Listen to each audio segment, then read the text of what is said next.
My sister-in-law has a thing for the word wild. She thinks anything described as wild is incredibly sexy and sophisticated. She insists on having wild wontons for every meal and dresses in a wild and spicy style. She calls my elder brother her wild man, and even refers to their son as a wild child. Just as she was dragging my brother off for a romp under the open sky, I warned her not to. It would be terrible if someone saw them, in the end.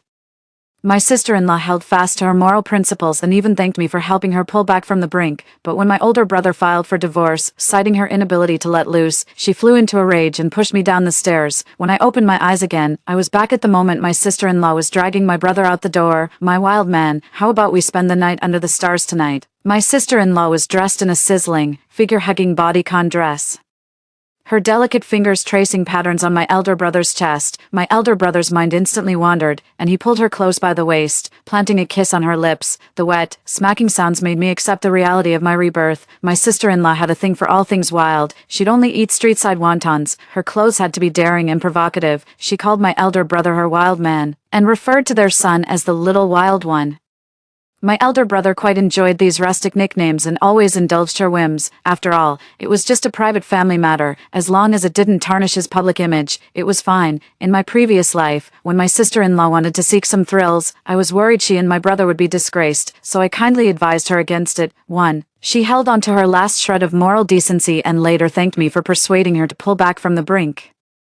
But when my brother filed for divorce, citing her lack of openness as the reason, she flew into a rage and pushed me down the stairs. This time around, I won't try to talk her out of it. I'll let her run wild and make a name for herself. My brother was broke as a joke, but he loved a thrill. Hearing my sister-in-law's suggestion, he was instantly sold on the idea. Once their lips parted, my brother scooped her up and headed for the door, but at the threshold, my sister-in-law hesitated. She told him to put her down, then shot a questioning look my way. Mona, you're a teacher. Tell me, is what your brother and I are doing wrong? Seeing the worried look on my sister-in-law's face, I couldn't help but sneer inwardly, so she knew it was unethical all along. In my past life, when I tried to talk her out of it, she was just saving face by backing down. But how could I let her back out now? I had to help her make a name for herself. Sis, I don't know if it's right or wrong.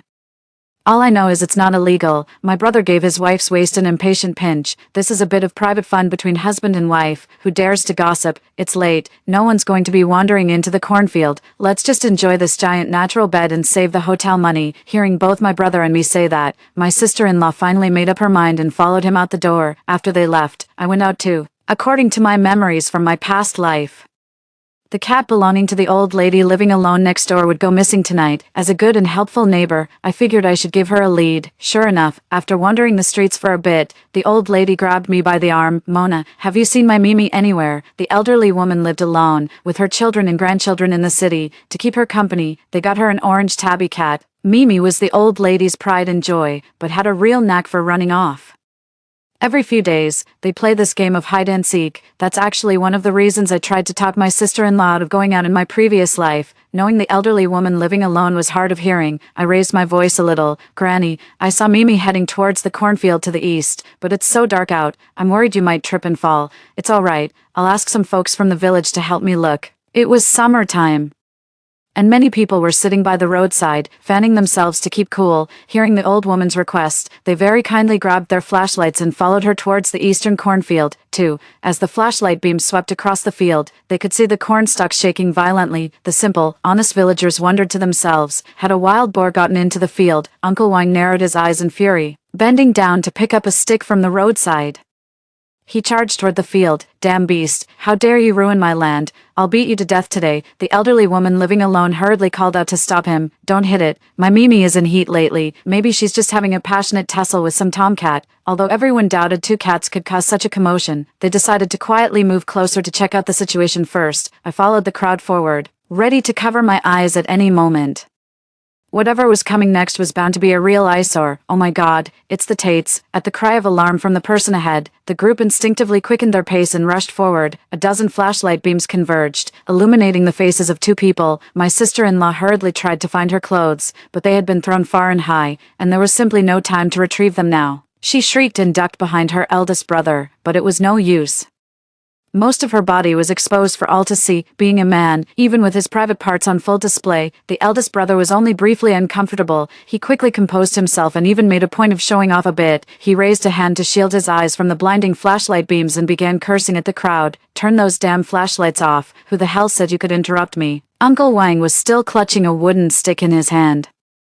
Seeing the large patch of corn that had been trampled, he was so furious he could have beaten his elder brother and sister-in-law right then and there. "You little brat, isn't your own home big enough for your antics? You had to come out here and ruin my field. You deserve to be struck by lightning for this." "Pa, it's just a few stalks of corn. I'll pay you back for them, but all of you saw my wife. You'd better think hard about how you're going to make that right." The elder brother finally caught on, and his face turned ugly, a sickly mix of green and black. For a man who prized his reputation above all else, having his wife exposed in front of everyone like that, he probably felt like killing her himself right about now. It was the older brother and his wife who made fools of themselves first. Everyone else was just trying to do a good deed and stumbled in by accident. After being cursed at and falsely accused by him like that, everyone's tempers flared. The old woman who lived alone spat fiercely at the older brother and his wife. "Pa, you two shameless creatures, they were helping this old lady find her cat and accidentally walked in on your little escapade. If you're angry, take it out on me alone." The old woman was over 80 and was someone who commanded respect in the village. No one dared lay a finger on her. The older brother's bluster instantly deflated, but he couldn't just swallow his anger, so he turned his gaze onto the other young people. The sight only infuriated him further. A few hot-blooded young men were staring, eyes wide and unblinking, at his sister-in-law who stood behind him. The cuckolded older brother instantly flew into a rage, throwing punches directly at those staring eyes. Caught completely off guard, the men were hit squarely. Clutching their eyes, they started yelling, demanding the brother be jailed and pay them compensation. After putting her own clothes back on, the sister-in-law moved to help the older brother get dressed. "You bastard, put your clothes on, now." The eldest brother, already seething with rage, completely lost it at the word bastard. When he hit others, he'd hold back a little, but with his own wife, he held nothing back. He slapped his sister-in-law's meticulously maintained face several times. "You slut, I told you not to come here.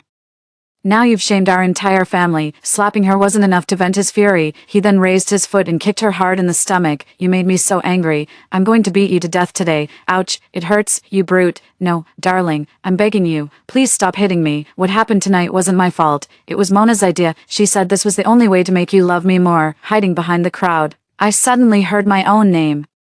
A scornful smirk tugged at the corner of my mouth. Sure enough, even when I stay out of it, when things go wrong, my sister-in-law still finds a way to pin the blame on me. Hearing my sister-in-law's words, my elder brother's raised fist indeed hesitated. Seeing a glimmer of hope, she doubled down on her efforts. "Only Mona knew about our date tonight. It must have been her who brought people here. She tricked me into luring you out, and then brought people to catch us." What a vicious heart. Sob. My reputation is ruined. My eldest brother was completely convinced by his wife. His sinister gaze pierced through the crowd and landed on me. "Mona, you little bitch, you set me and your sister-in-law up, didn't you?" My eldest brother has a short fuse and is quick to resort to violence. He's been beating me since I was a child. The moment I see that look in his eyes, I instinctively tremble. My sister-in-law looked at me with a smug expression, her eyes seeming to say, "You're done for." I frantically waved my hands in denial, trying to explain. "No, big brother, I didn't do it. You're my own flesh and blood. Why would I ever harm you? You know how it is. Sister-in-law spends all her time scheming. A plan like this could only come from her." Big brother looked at my old-fashioned, frumpy clothes and found my words somewhat believable. Seeing her husband waver, the sister-in-law quickly poured fuel on the fire. "Honey, don't be fooled by Mona's innocent looks. Who knows what she's really like deep down? She's just jealous of me and used this trick tonight to ruin me." Just as the older brother was about to swing his fist at me again, the elderly woman who lived alone stepped in front of me, leaning on her cane. "You two are the ones with no shame. Don't drag Mona into your mess. I've watched this girl grow up. She's kind-hearted and guileless. Don't you dare try to harm her tonight. She was just helping me look for my cat. How are we supposed to know you two filthy creatures would be here doing your dirty business?" Looking at the frail, stooped old man in front of me, my eyes grew hot. For the first time in my life, someone was standing up for me like this. Even my own parents' philosophy for raising me was simply to keep me alive. When my eldest brother hit me, they wouldn't break it up. Instead, they'd joke that if he hit me, he couldn't hit them. For later, after my sister-in-law married into the family, she kept my brother preoccupied with marital affairs. She soon gave him a son, and only then did his temper mellow a bit, making my life somewhat easier. That's precisely why I was so grateful to my sister-in-law, and why in my past life, I genuinely had her best interests at heart. Unfortunately, I was too naive. In her heart, men were all that truly mattered. In her eyes, my life was worth less than an ant's. My eldest brother was powerless against the old woman living alone, after all. Her sons and grandsons were formidable men, not people my brother could afford to cross. My eldest brother shot me a hateful glare, then swept his menacing gaze over the crowd. Listen up, all of you. What you saw tonight never leaves this room. If I catch wind of any gossip, you'll have me to answer to. The big brother's tough guy talk made his wife swoon on the spot. Honey, you're so bad. Pleased with his wife's adoring gaze.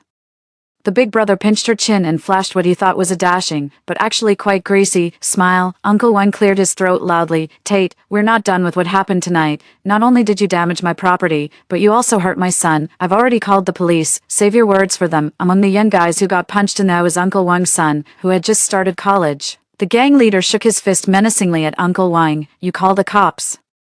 And I swear I'll fucking kill you. Uncle Wang tightened his grip on the wooden club in his hand and took a step forward. Go ahead. I'm not afraid of you, Uncle Wang. We've got your back. The villagers who had come to help look for the cat all gathered behind Uncle Wang in a show of support. Outnumbered, the man had no choice but to reluctantly lower his fists in defeat. The police arrived quickly, and all of us were taken to the station. After learning the full story, my brother not only had to pay for the young men's medical bills and compensate Uncle Wang for his damaged cornfield, but he was also going to be detained. My sister-in-law panicked on the spot and dragged me in front of everyone. Mona, he's your own brother. Hurry up and kowtow to everyone to beg for their forgiveness. If he gets a criminal record, your nephew won't be able to take the civil service exam. Are you trying to ruin his future? My sister-in-law certainly knew how to lay on a guilt trip, but if even his own mother didn't seem to care, why should I, just his aunt, go out of my way to worry? Sister-in-law, even though I'm his sister, you're the wife, you're closer to him. Only if you kneel down and apologize to everyone will it show true sincerity. My older brother beat me from childhood until I was grown. In my past life, after I died, he didn't show a shred of grief. Instead, he used my ashes for a ghost marriage. I'm no saint. I don't believe in repaying evil with kindness. In this life, I'm going to watch him and that sister-in-law of his burn in hell together. At my suggestion, the eyes of the few young people present all turned toward my sister-in-law as if on cue. Their gazes filled with anticipation. 5. Uncle Wang's son. Holding his bruised eye, grinned and said, Sis-in-law, Mona's idea is a good one. If you're willing to get on your knees and kowtow, we'll call it even for today. No compensation needed. The sister-in-law was somewhat tempted by the offer. She turned to her husband to ask his opinion. Honey, what should I? Before she could finish, her husband kicked her hard in the stomach. You slut. Who are you trying to seduce? A few days in the slammer. I'm not scared. My sister-in-law crouched on the ground, clutching her stomach, her face pale with pain. I hurried over to support her, feigning concern. Sis, a woman's place is to obey her man. You should just listen to Big Brother. With me around is the household punching bag, and with her usual tricks to keep Big Brother happy, he rarely laid a hand on her. Being beaten twice in one night had her so terrified she didn't dare make a sound. After my older brother was taken away, when it came time to pay the compensation, my sister-in-law set her sights on me next. Mona, your brother's situation is your fault. You have to pay this money, or I'll kill myself. I fumbled awkwardly in my pockets. Sis, I just started working, and I hand my salary over to Mom. I don't have any savings. In fact, I owe my friends tens of thousands. Maybe you could help me pay off my debts first. Then I can try to borrow some more from them, hearing how broke I was. My sister-in-law immediately recoiled in disdain. Useless. The Chi family doesn't support freeloaders. You'd better move out of this house as soon as possible. Honestly, I've wanted to move out of this soul-crushing house for ages. It's just that my mom and eldest brother couldn't bear to lose their free labor, which is why they've never agreed to let me leave. Now that my sister-in-law has brought it up, I can use this as my chance to finally get out. When my sister-in-law and I got back home, my mom and nephew were sitting on the sofa watching cartoons, while my eldest brother and his wife were out. My mom had taken my nephew for a walk, so she had no idea about the ridiculous stunt they pulled. Seeing only the two of us return, she frowned in displeasure. Mona, where's your eldest brother? I didn't answer my mother directly. Instead, I cautiously glanced at my sister-in-law's expression. Why are you looking at her? Is she up to some mischief again? My mother isn't too fond of my sister-in-law. She's always calling her wild and unladylike, but my older brother just eats it up. 6. I nervously twisted my fingers. Mom, no, it's not that. Big Brother is away on a business trip. He won't be back for another 2 weeks. Pa, you little liar, daring to spin tales to your own mother now. Your brother's job doesn't involve business trips. Out with it. What's really going on? She was right. My brother was just an ordinary factory worker. He never got sent on trips. That flimsy, full of holes lie was deliberate. My goal, of course, was to redirect the heat onto my sister-in-law. My sister-in-law came at me with a dark expression, trying to pinch me, but I dodged to the side. Sis, I'm sorry. I'm just too useless. I can't even tell a decent lie. You'd better explain it to Mom yourself. My mom finally zeroed in on the key point. She grabbed my sister-in-law's arm. Tell me, what's happened to my son, Mom? Let go of me first. You're hurting me. Your son is fine. He just got taken in and will be staying for a few days. Seeing my sister-in-law being bullied by my mom, I quickly jumped in to defend her. Mom, my sister-in-law is a victim here too. My brother only got into that fight to defend her honor. Honestly, you can't really blame him. It's just that her figure is so eye-catching. People couldn't help but stare. The more I tried to explain, the angrier my mother got. She slapped my sister-in-law across the face several times. You shameless homewrecker. How did our chief family end up with such a loose woman like you? You won't rest until you've gotten my son killed, will you? Heaven help me. How am I supposed to go on living like this? My mother grabbed my sister-in-law, hitting and slapping her, but my sister-in-law wasn't one to take it lying down. The two of them were soon locked in a full-blown brawl. Despite her age, my mom is a real force to be reckoned with. She quickly shoved my sister-in-law to the ground and pinned her down, pummeling her. Ow, that hurts, you little bastard. Get over here and help me, Mona, you bitch. How dare you set me up? Just wait until your brother gets out. I'll have him beat you to a pulp. My nephew, who was just called a bastard, timidly hid behind me. He used to be such a bright and cheerful little boy, but ever since he learned what bastard meant, he's become timid and withdrawn. Things got even worse after he started school. His classmates would mock him for it, which only made him more withdrawn. I tried to talk my sister-in-law out of it, but she just sneered at me, saying if I was so keen on managing someone else's son, I should go find a man and have my own. A barren hen has no right to tell her how to raise a child. In this house, both my nephew and I are pitiful souls. Since fate has given me a second chance, I'll pull him out of this living hell with me, sis. Don't worry. I'll go find someone to talk some sense into Mom right now. As I spoke, I took my nephew by the hand and headed for the door, leaving the two women to wail in pain. The commotion they made was so loud that I didn't even have to go looking. The villagers came of their own accord. There's nothing the villagers love more than a good spectacle. They called their friends, and a crowd quickly gathered at my doorstep. 7. Step aside.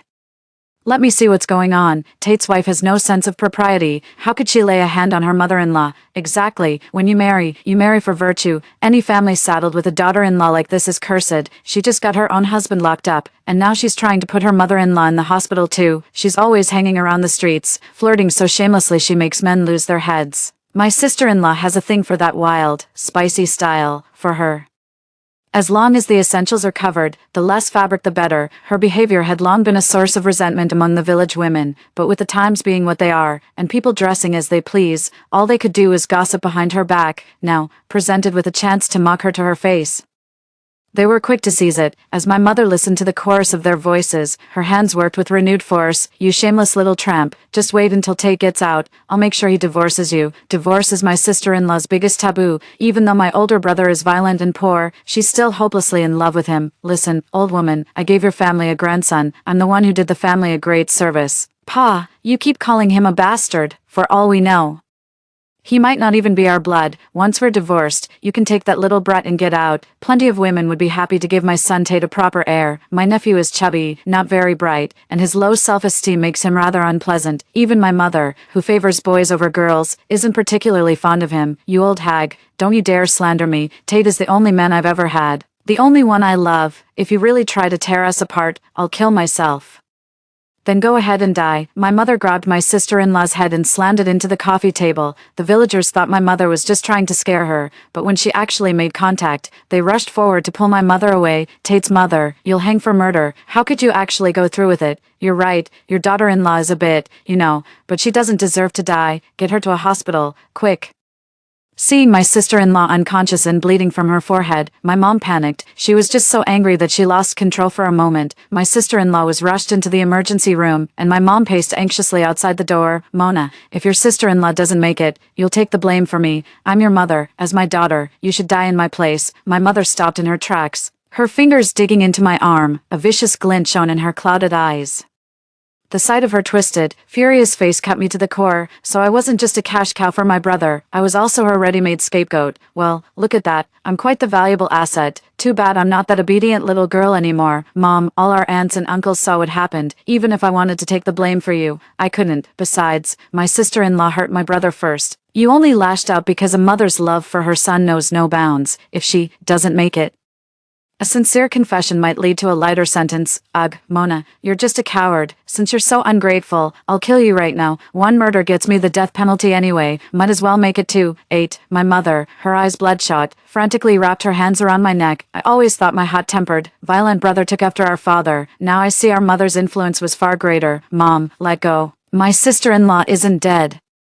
She's been wheeled out of the operating room. Really, seeing my sister-in-law still breathing on the hospital bed, my mother finally let go of me. The nurse gave me a sympathetic look and asked if I needed to be checked out. I thanked her and declined, then followed them back to the ward. Once my mother confirmed my sister-in-law was out of critical danger, she went home to rest, leaving me alone in the ward to look after her. My sister-in-law was awake, looking at me in anguish. Mona, why didn't you stop me from taking your brother out this time? Her words made me realize she had been reborn too. I cut the peeled apple into small pieces, skewered them with a toothpick, and held them to her lips. That's a private matter between husband and wife. As his sister, I shouldn't interfere too much. My answer agitated her. No, that's not right. In our past life, you clearly tried to stop me. You've been reborn too, haven't you? I reached out and touched my sister-in-law's forehead. Sis, have you been reading too many novels? What's all this talk about reincarnation? Don't tell me you've been reborn. Oh my god, sis, you're going to be famous. TV stations will be lining up to interview you, and experts will form research teams to study you. The moment she heard about being studied, she got scared and quickly backtracked. I'm not reincarnated. I was just joking with you. Ah, what a shame. It would have been amazing if it were true. I wore a look of profound regret, as if I'd just missed out on a fortune. My sister-in-law stopped arguing and began cooperating fully with her treatment. 2 weeks later, my sister-in-law was discharged from the hospital, and my eldest brother was also released. 9. When my eldest brother heard that my mother and his wife had not only fought but that his wife had been hospitalized, he flew into a rage right there at home. Damn it.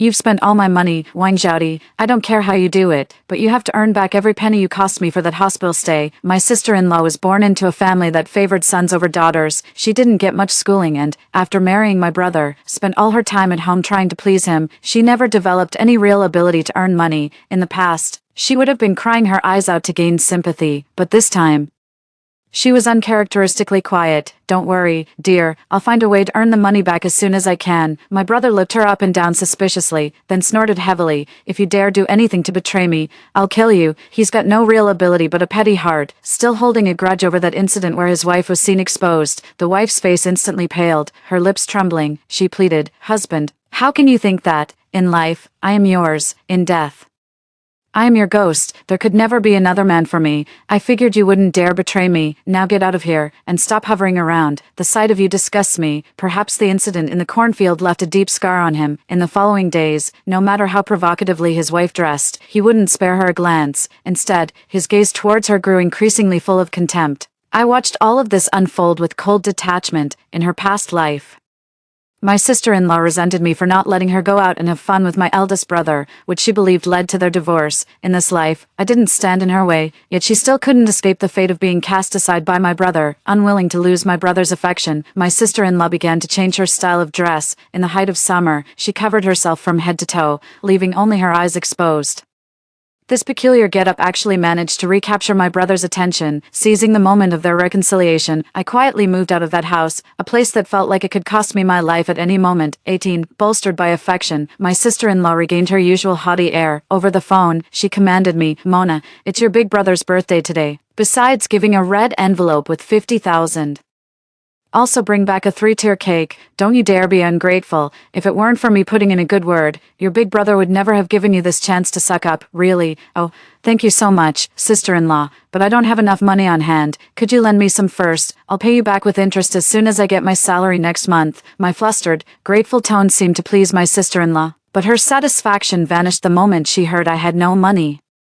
A girl's purpose is to make money for the boys in the family. You're useless. Just tell me, how much more do you need? My sister-in-law was uncharacteristically generous today. In the past, the moment she heard I wanted to borrow money, she'd hang up immediately and block my number. Something was off. This sudden kindness felt like a trap. She'd said she would earn her own hospital money before, so it looks like I'm her new plan. Even though I know tonight's family dinner could be dangerous, I'm still going. After all, I have to help my sister-in-law dig her own grave. Sis, I'm not even embarrassed to admit it. I've only got $100 on me, which isn't even enough to order a cake. Just wire me 50,000, and I'll figure out the rest myself. 19. 50,000. You might as well just rob me. No way. I can lend you 10,000. Tops. You're on your own for the rest. Afraid I'd make another unreasonable demand, my sister-in-law hurriedly hung up. Soon after, I received a transfer of 10,000 yuan. My elder brother always kept his own money, so this 10,000 was likely all the savings my sister-in-law had scraped together over the years. To lure me into her scheme, she really went all out. I went home carrying the cake I'd bought for my brother, and before he could give me a dirty look, I handed him a thick red envelope first. My big brother was about to tear it open right then and there, but I stopped him. Big bro, you're supposed to open the red envelope right before bed for the full surprise. Let's celebrate your birthday first. The truth was, the envelope only looked thick. It was stuffed with $1 bills. I couldn't possibly let him open it now. 10. He hefted the envelope in his hand, weighing it, and for the first time, he agreed with my suggestion. All right, since you're being so sensible, I'll let bygones be bygones. Exactly. Hurry up and offer your big brother a toast. As she spoke, my sister-in-law filled my glass with red wine. I smiled my thanks and raised my glass toward my elder brother. Thank you for forgiving me, big brother. I was just about to take a sip when the curses of the old woman who lived alone came from outside the door. Tate's wife, have you no shame? Get out here right now. 20. My sister-in-law had been wronged by that old woman before and was just waiting for a chance to get even. Now, being cursed at her own doorstep, she stormed out, her anger boiling over. My eldest brother and my mother went out right after them, and I was the last one out, pulling my nephew along. The old woman who lived alone was furious, using her cane to repeatedly tap the delivery box at her feet. Tate's mother, your daughter-in-law has no shame. Buying that sort of thing online is bad enough, but to use my address, is she trying to make a fool of this old woman? My mother hurried over to check the address on the box. It was indeed the old woman's address, but the recipient's name was my sister-in-law's. As the old woman living alone knocked on it, something fell out from inside. To everyone's shock, it was a toy. The eldest brother flew into a rage and immediately slapped her. You slut, who are you planning to use this with? While the eldest brother and his wife were adventurous in the bedroom, they had never bought such a thing. It wasn't that he didn't like the idea. He was just too cheap to spend the money. Covering her cheek, the wife explained in a pitiful, wrong tone, Honey, it wasn't me who bought it. That old hag must have framed me. The elderly woman living alone was hopping mad, cursing and shouting after her sister-in-law turned on her. I'm over 80 years old. I don't even know how to use the internet. How can you have the gall to frame an old woman like me? I'm calling my children and grandchildren right now to set this straight. Wait.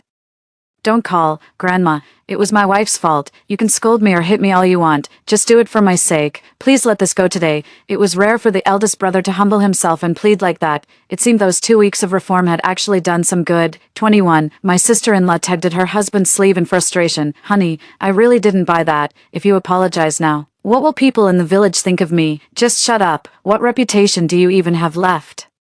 Stunned by her husband's scornful look, my sister-in-law lowered her head and wept silently. After seeing the elderly neighbor off, we returned to the dinner table. My sister-in-law had dried her tears, acting as if nothing had happened. She raised her glass and said, Happy birthday, dear. Cheers. 11. Appeased by my sister-in-law's submissive gesture, my brother's expression softened, and he drank from his glass to save face. I followed suit and drank a toast as well.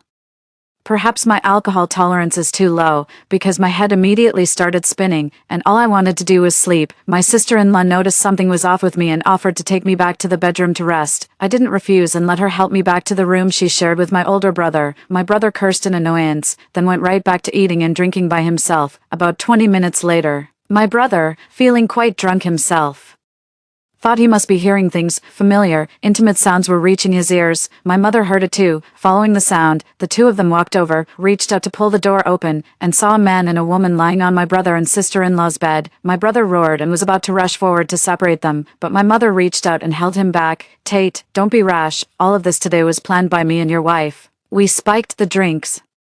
That old man on the bed is willing to pay a 300,000 bride price to marry your sister. Today was just to inspect the goods. 22. After hearing my mother's explanation, my older brother grinned. Perfect. That's enough for a decent car. That wretched girl Mona has already turned her back on us. We can't count on her anymore, so we might as well sell her off for the money. Your wife really pulled her weight to make this happen today. You should treat her right from now on. Don't worry, Mom.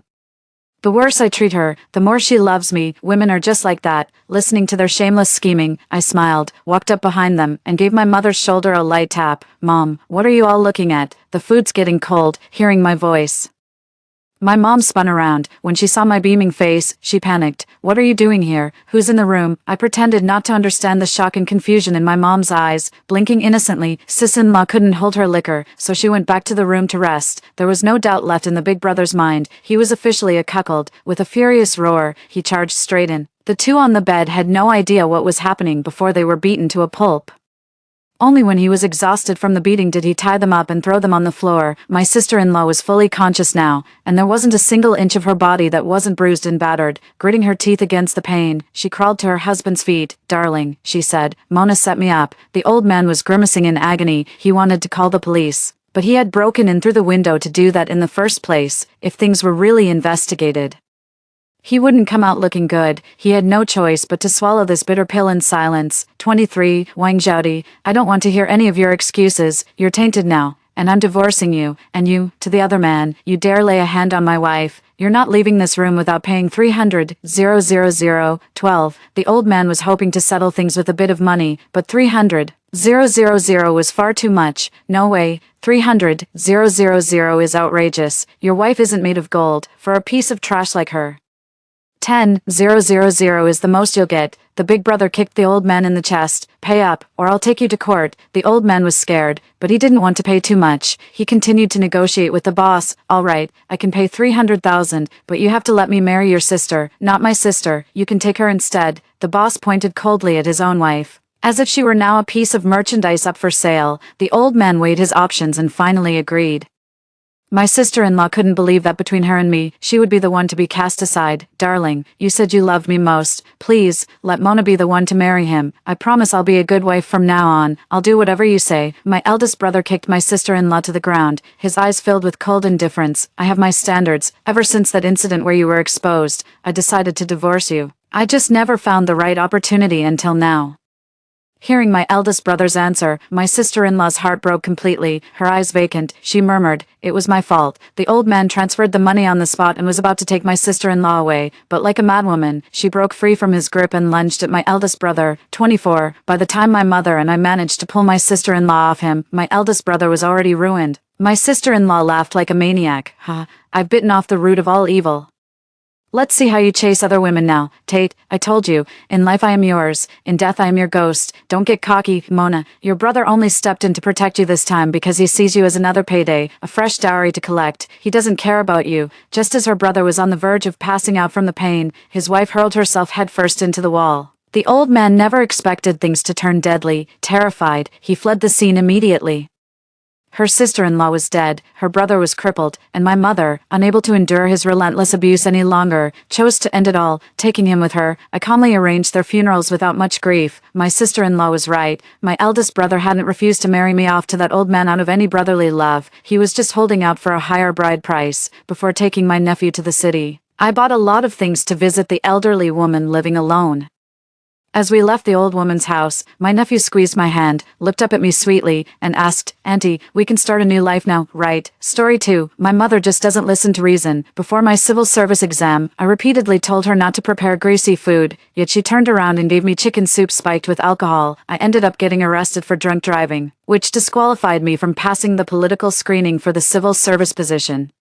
But my father and brother insist I should appreciate my mother's good intentions. Later, I specifically told her not to feed the baby anything inappropriate, yet she turned around and fed our 6-month-old daughter a whole grape. Our daughter ended up choking to death on the grape, and then she had the nerve to say it was because the child was too spoiled. Devastated, I cradled my daughter's lifeless body and jumped from the building. When I opened my eyes again, I'll make sure everyone, including my mother, gets a taste of this well-intentioned suffering. My daughter's cries snapped me back to reality, holding my living, breathing daughter in my arms. It finally hit me. In my past life, I repeatedly warned my mother that I was studying for the civil service exam and begged her not to cook anything greasy for me during that time. But then she turned around and gave me chicken soup spiked with alcohol. She even forced me to drive relatives home.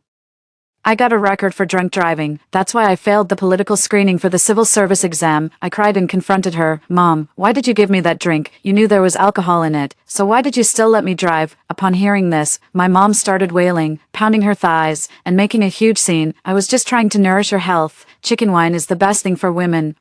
Besides, how was I supposed to know they could even detect that as drunk driving?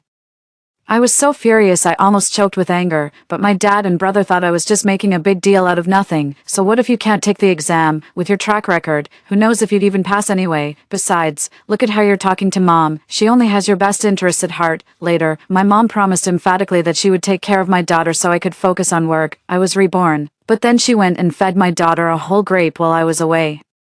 My daughter suffocated to death as a result. I screamed like a madman. I told you not to feed the baby random things. She's too young. Why won't you ever listen? She said pitifully. I raised you and your brother the exact same way, and you both turned out fine. I think the baby is just too spoiled. I was crying and demanding that my mom pay with her life, but my dad slapped me across the face. Enough.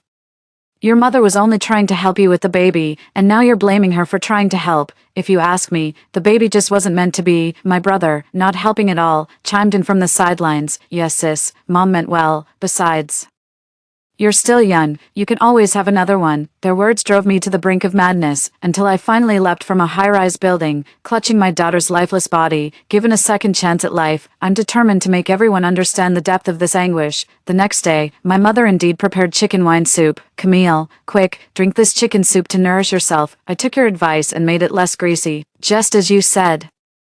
Staring at the bowl of chicken soup that caused all this trouble, I forced a smile and said, "Thanks, Mom. Pleased to see me drinking it obediently," my mom said. "I simmered this soup for hours. It's especially nourishing for women. You should have more." All the relatives present praised my mother for her thoughtful effort. Hearing that, I could only scoff bitterly. This is hardly my mother's way of showing care and concern for me. When it comes down to it, she just wants my unconditional obedience. If I refuse to drink this bowl of chicken soup, she'll definitely throw a tantrum and make a scene to force me to give in. My husband was tending to our daughter and hadn't taken his seat yet. Noticing my glance, he gave a gentle smile and gestured for me to start eating first. My husband married into my family. In my past life, he was the only one in this household who truly had my back.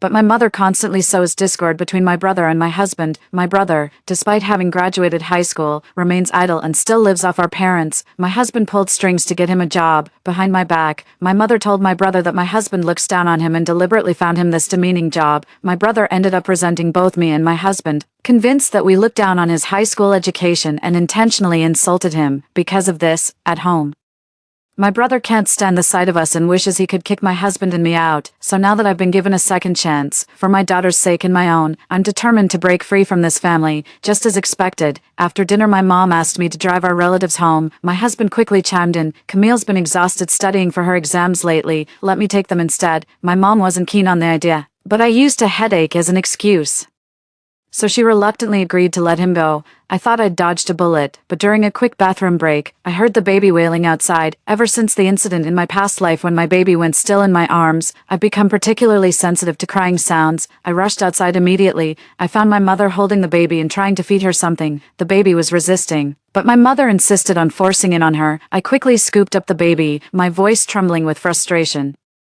"Mom, didn't I tell you not to feed the baby random things?" My mom pouted, looking somewhat hurt. "Oh, but I chewed it up in my mouth first before giving it to the baby." Hearing this, I noticed bits of chicken still clinging to the baby's lips and saw what my mom was chewing in her own mouth. I completely lost my composure and yelled at her, "Are you not listening to me? Didn't I tell you not to feed the baby whatever you're eating? And with all the bacteria in an adult's mouth, why would you give that to her?" The moment I finished speaking, my dad rushed over and slapped me hard across the face. "Who said you could talk to your mother like that? A baby can't grow up on just formula. They need proper nutrition too. Your mother's only trying to do what's best." As soon as my dad finished, my mom started sobbing. "That's right, I raised both you and your brother this way, and nothing bad ever happened. If you're really so ashamed of me, I just won't feed her anymore." Even my brother chimed in. "Sis, if you're going to disrespect mom like this, why don't you and your husband just move out?" My face stung with a burning pain, yet I laughed. It was a laugh born entirely from sheer frustration, too. Watching the two of them united in their hostility, I let out a cold snort. They wouldn't know the pain. The knife hadn't pierced their skin. After putting the baby in the crib, I walked over, grabbed the leftover chicken from the bowl, and chewed it in my mouth. Then I spit it out, pried my mother's mouth open, and stuffed it inside. "Mom, since you said it was all out of good intentions, I'm returning the favor, just like how you fed me when I was little." Before she could react, I had already shoved a mouthful of meat into her mouth. As soon as she realized, she immediately spat out the meat in her mouth and started retching uncontrollably. She gagged so hard that tears welled up in her eyes. "Camille, what the hell? Are you out of your mind?" So this is what you call crazy, I chuckled. If you can't understand plain language, then I guess I'll play dumb too. I kept chewing the meat, then held it near my mom's mouth and said, Mom, how can you say that? This is my sincere effort to show I care. My mom panicked and started running around the room, while my dad looked like he was about to scold me. I turned to face him. Dad, do you want me to chew it up and feed you like this too? A rare look of disgust flashed across my father's face. Seeing the three of them looking utterly constipated, I threw the meat in my hand to the ground in disgust and carried the baby back to the room. Just wait, there's more of this thoughtfulness for you to swallow. A few days later, my daughter caught a slight cold, probably from getting chilled. Before I could take her to see a doctor, my mom pulled out a box of antiviral oral solution. When you and your brother were little and got sick, I always gave you this, 1 bottle a day.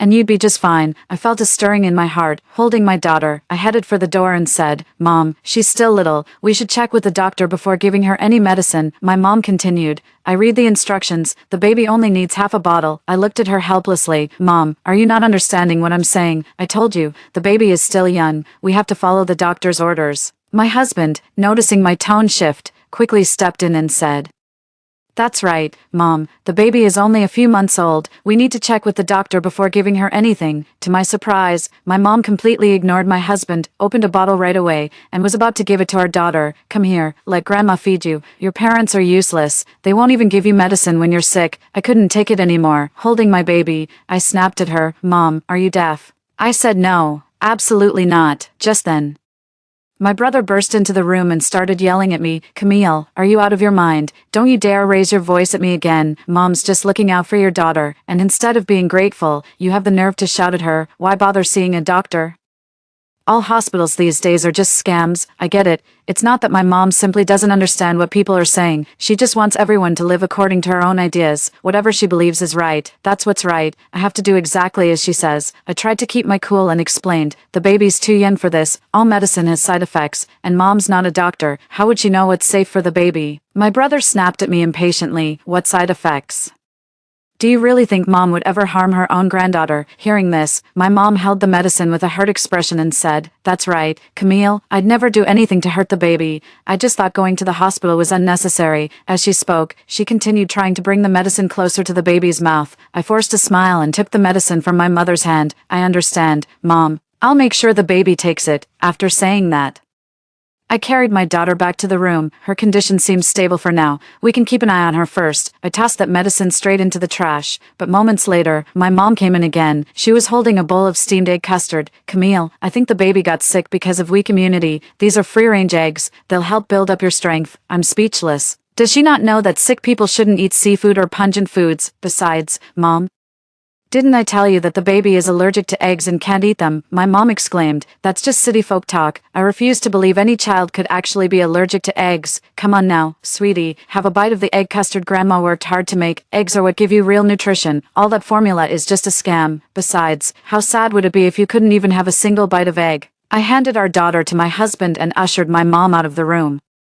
Mom, you should keep this steamed egg custard for yourself. My mom's eyes welled up as she said in a hurt tone, Camille, do you think I'm a burden now? Judging by my mom's demeanor, I knew she'd definitely try to feed the egg custard to my daughter when I wasn't looking. I've told her so many times that my daughter is allergic to eggs, but she dismissed it outright, even claiming that I'd spoiled our daughter and made her overly sensitive. I just smiled, went out, and bought a few mangoes. Then I headed straight to the kitchen and whipped up some mango puddings for my mom. My mom had no idea what they were, but she took a bite anyway. Then she started itching all over, scratching frantically. Camille, what did you put in my food? I played dumb and said, Mom, I just made some desserts with mango. Mango is delicious. What's the problem? My mom yelled at me. You know I'm allergic to mango. Why would you use it? I let out an exasperated sigh and mimicked my mom's tone. Mom, I just don't buy that anyone could actually be allergic to mangoes. You're totally overreacting. If you ask me, my mom was so furious with me she was at a loss for words, scratching herself all over in discomfort. She didn't even bother scolding me and rushed to take her allergy medication instead. After finishing the meal, she kept muttering to herself, I'm getting old. Even my own daughter can't stand me anymore. She probably wants me dead. I let out a cold, dismissive laugh. Completely unfazed by her words, a few days later, my father asked my husband to buy an expensive box of tea from a colleague, intending to gift it to his tea-loving boss. Despite working at the company for decades, my father remains a low-level clerk. This time, it's about my dad's promotion opportunity. I smiled and deliberately waved the gift box in front of my mom, telling her, "Mom, whatever you do, don't open this. We need it tomorrow." She agreed without hesitation. But at noon, while we were all napping, she quietly sneaked open the gift box. I rushed out, feigning surprise. "Mom, didn't I tell you not to open this box? Now that you've opened it, how am I supposed to give it as a gift?" My mom frowned and said, "Oh, I just thought this tea looked really high-end, and your dad has never had such good tea before. I figured I'd open it and make him a cup." Just then, my dad came home. Seeing that my mom and I were arguing, he immediately started scolding me. "I could hear you two arguing from down the hall. What's all the fuss about? It's just a can of tea, so what if your mom opened it?" To my shock, my mom actually started to kneel down in front of me. "I'm so sorry, Camille. This is all my fault. I shouldn't have touched your things. I'm on my knees begging you. Please forgive me." My dad suddenly flared up. "Don't push your luck, Camille. So what if I opened your lousy tea?" With that, he threw the tea on the floor. Tea leaves were scattered all over the floor, their rich aroma filling the air. My dad still wasn't satisfied and gave it a few hard kicks. I pretended to be distressed and said, "Dad, it's not that I didn't want Mom to open it, but didn't you ask Xavier to buy this tea? It took over a week to ship here. Now that the tea is ruined, what are you going to do about your promotion?" My dad froze, his kicking motion halted midair, unsure whether to move or stay still. The moment he snapped out of it, he slapped my mother hard across the face while she was still pretending to be the victim. "Are you fucking deaf? I told you not to open it, but you just had to go ahead and do it." Her face swollen from the blow, my mother trembled and didn't dare make a sound. Satisfied, I picked up my daughter and went out for a walk. I've already passed the political review, now I'm just waiting for the public notice results. My brother also used connections to land a job as a driver for a big boss. Even though it's just a driving job, the pay is 20,000 yuan. Isn't that way better than the stagnant 6,000 yuan salary I had before? My brother deliberately said this loudly in front of me and my husband to throw shade at us. My husband sighed in frustration. Back then, he owed someone a favor for his job. Not only did he get no appreciation for his efforts, but the guys held a grudge all this time. I held his hand to tell him not to dwell on it. I've already discussed this with my husband over the past few days. Once my public notice period is over, we'll move out. From then on, it'll just be the three of us, me, him, and our daughter, living together. My dad said excitedly, "That's great. Sons really are more useful. Look at your sister. She's taking the civil service exam, but who knows if she'll even pass." My mom chimed in, "Even though it's just a driver's job, it's still tough. I'll make sure to cook you some nourishing meals to keep your strength up." My brother said smugly, "All right, but don't make the food too greasy. I wouldn't want to keep running to the bathroom and annoy my boss." My mom quickly agreed. I smiled to myself, knowing Mom would definitely do something my brother would never see coming.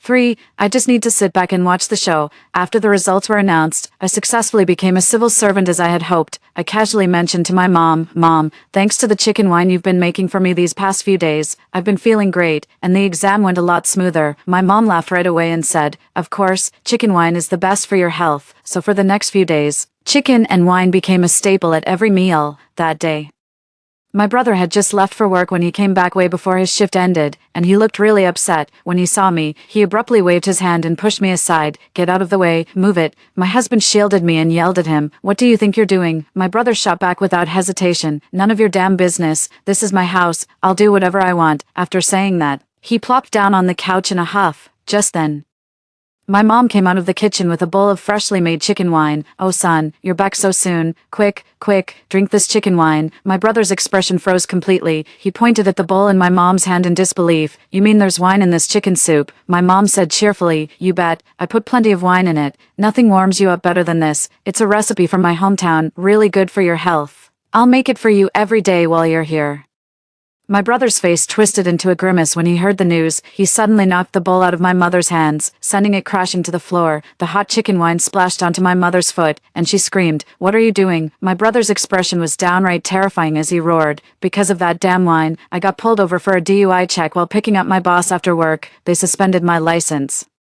My boss was furious and fired me on the spot. You just ruined my career. Why can't you ever understand plain language? Didn't I tell you not to feed me greasy food or other things? Why do you keep making these presumptuous decisions?" My brother couldn't contain his rage, while I pretended to disapprove, saying, "How can you talk to Mom like that? She's only doing this out of genuine care for you. Isn't she doing all this for your sake? Can't you be a little more sensible?" Seeing someone stand up for her, my mom started sniffling and pretending to be the victim again. Son, I had no idea I'd get caught for drunk driving. Besides, I was just trying to help nourish your health. I took a deep breath. My brother picked up the stool from the floor and hurled it at our mom, shouting, "How dare you say that? This is all your fault. Why don't you just drop dead?" My mom's eyes widened in shock. Stunned that the son she'd always doted on would tell her to die over something like this, she got up from the floor and immediately bolted toward the window. "Fine, I'll show you by dying today." Honestly, seeing this scene got me quite worked up. I even wished my mom would just jump, but then my dad happened to come back. Seeing my mom like this, he frowned and pulled her back. "Can you all just calm down? I come home and this is the scene I walk into." After hearing what happened, my dad said dismissively, "Is that all, son? Be a man and toughen up. So you lost your job. It's not the end of the world. I can support you if needed." When it was my husband's and my turn, my dad said disapprovingly, "And you too, as the older sister and brother-in-law, couldn't you have tried to calm things down? Did you really have to let things get this out of hand?" Then he pulled out a pay stub. "Look, just got my year-end bonus. 300,000. We can have a great New Year's celebration." My younger brother immediately grabbed my dad's pay stub and took a look, all excited. After confirming it was real, he just flopped down on the couch. I know he's just given up completely. After all these years of mooching off our parents, my brother's never going to change. My dad warned us, but don't go bragging about this everywhere. It's the new year. We don't want everyone coming to borrow money. My mom was beaming with joy and had long stopped talking about ending it all. "I think I'll hold off on moving out for a while. Wouldn't want to miss the drama." After all, on New Year's Day, my dad invited a bunch of relatives and friends over for dinner. At the table, my second aunt was bragging again about my uncle's promotion this year. My mom and my aunt have been rivals for decades, so she couldn't let that slide. She immediately shot back, "A promotion doesn't mean much in terms of salary. Not like our Arthur. His year-end bonus alone is 300,000 yuan." My dad tried to intervene, but after hearing about the 300,000, all the relatives started showering him with compliments. "Arthur, you're killing it. A 300,000 yuan bonus. Your salary must be pretty impressive too, right? I always knew my sister married the right man. Well done. Everyone here should learn from you." Hearing these compliments, my dad's head swelled with pride. He didn't try to stop them anymore. Instead, he basked in the flattery. My aunt gave a forced smile and said, "Since you're so capable, brother-in-law, and since we're relocating Mom's grave this year, as the son-in-law, you should definitely contribute. Honestly, you know our financial situation. We can only chip in 10 or 20,000. The bulk of the cost will have to come from you. It's not much, just 200,000. My dad's face immediately fell when he heard that, and to make matters worse, my second aunt wasn't about to let him off the hook. "Brother-in-law, you're not going to refuse, are you? Everyone in our family always used to praise you for being such a devoted son-in-law. Besides, you make so much money. 200,000 must be pocket change for someone like you." The rest of the relatives were mostly from my mother's side of the family. Tingwen fell silent too, just watching my father quietly, waiting for his decision. My father shot a glare at my mother. My mother shrank back and said nothing. Caught in a dilemma, my father had no choice but to grit his teeth and agree. The meal ended with my father seething with rage and my aunt looking utterly pleased with herself. After all the relatives had left, my father shot up from his chair and kicked my mother. My mother hit her waist against the corner of the table from the kick but didn't dare make a sound. My father pointed at her, spraying spit as he yelled, "Didn't I tell you not to show off everywhere? Why can't you understand plain English? Well, great. There goes 200,000 yuan down the drain." My brother happened to walk in right then and was totally baffled when he heard that. "What 200,000? After finding out our dad had come into that much money, my brother started living it up, treating friends to meals out almost every day. "Hey dad, can I get another 20,000? I'm treating my friends to dinner and karaoke tomorrow." My dad flew into a rage and slapped him right across the face. "Money, money, money. Where the hell am I supposed to get that kind of cash? Go ask your mother." My brother was completely stunned by the blow. Just then, I gently reminded her, Mom was just bragging about Dad's year-end bonus, and Auntie immediately asked for 200,000 to cover Grandma's grave relocation. "But you have to understand, Mom didn't mean for that to happen, right, Mom?" My mom winced in pain, rubbing her lower back, but still managed to say, "Yes.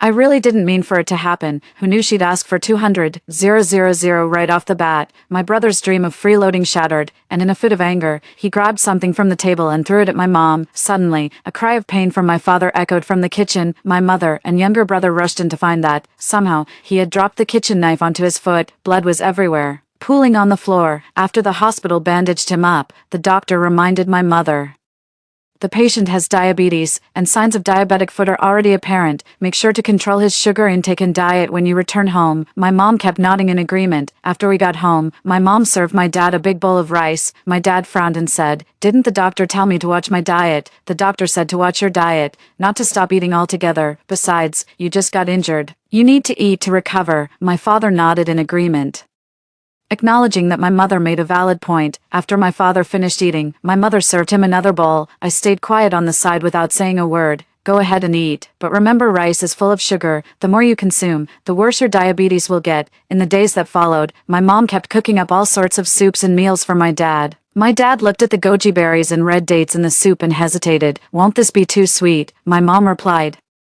"I didn't add any sugar. The doctor said no sugar, but he didn't say no soup." And so, for a whole month, my dad ate everything, except sugar. He even thought the medicine prescribed by the doctor was too expensive, so he stopped taking it after finishing the initial supply. The wound on his foot just wouldn't heal, eventually becoming red, swollen, and necrotic. Even at this point, my mom was still baffled. "I haven't been giving you any sugar. How could it be getting worse?" My father's leg was giving off a foul odor, and he finally couldn't take it anymore and insisted on going to the hospital. The doctor's tone turned grim when he saw my father's leg. "Didn't I tell you to control his sugar? How did it get this bad? This leg might need to be amputated." My mother thought the doctor was exaggerating and chimed in, "Doctor, I haven't been giving him any sugar. I just feed him rice and soup every day. He can eat 2 big bowls." The doctor lost his patience and snapped, "Are you not listening? Rice is sugar too. How can you control his condition if you're feeding him that much rice every meal?" My dad turned pale with fright when he heard about the amputation. He pointed at me and yelled, "Even if your mother didn't know, how could you not? Why didn't you stop her? Mark my words, if I end up losing a limb, you'll be the one taking care of me." I gave a faint smile and said, "Sorry, Dad.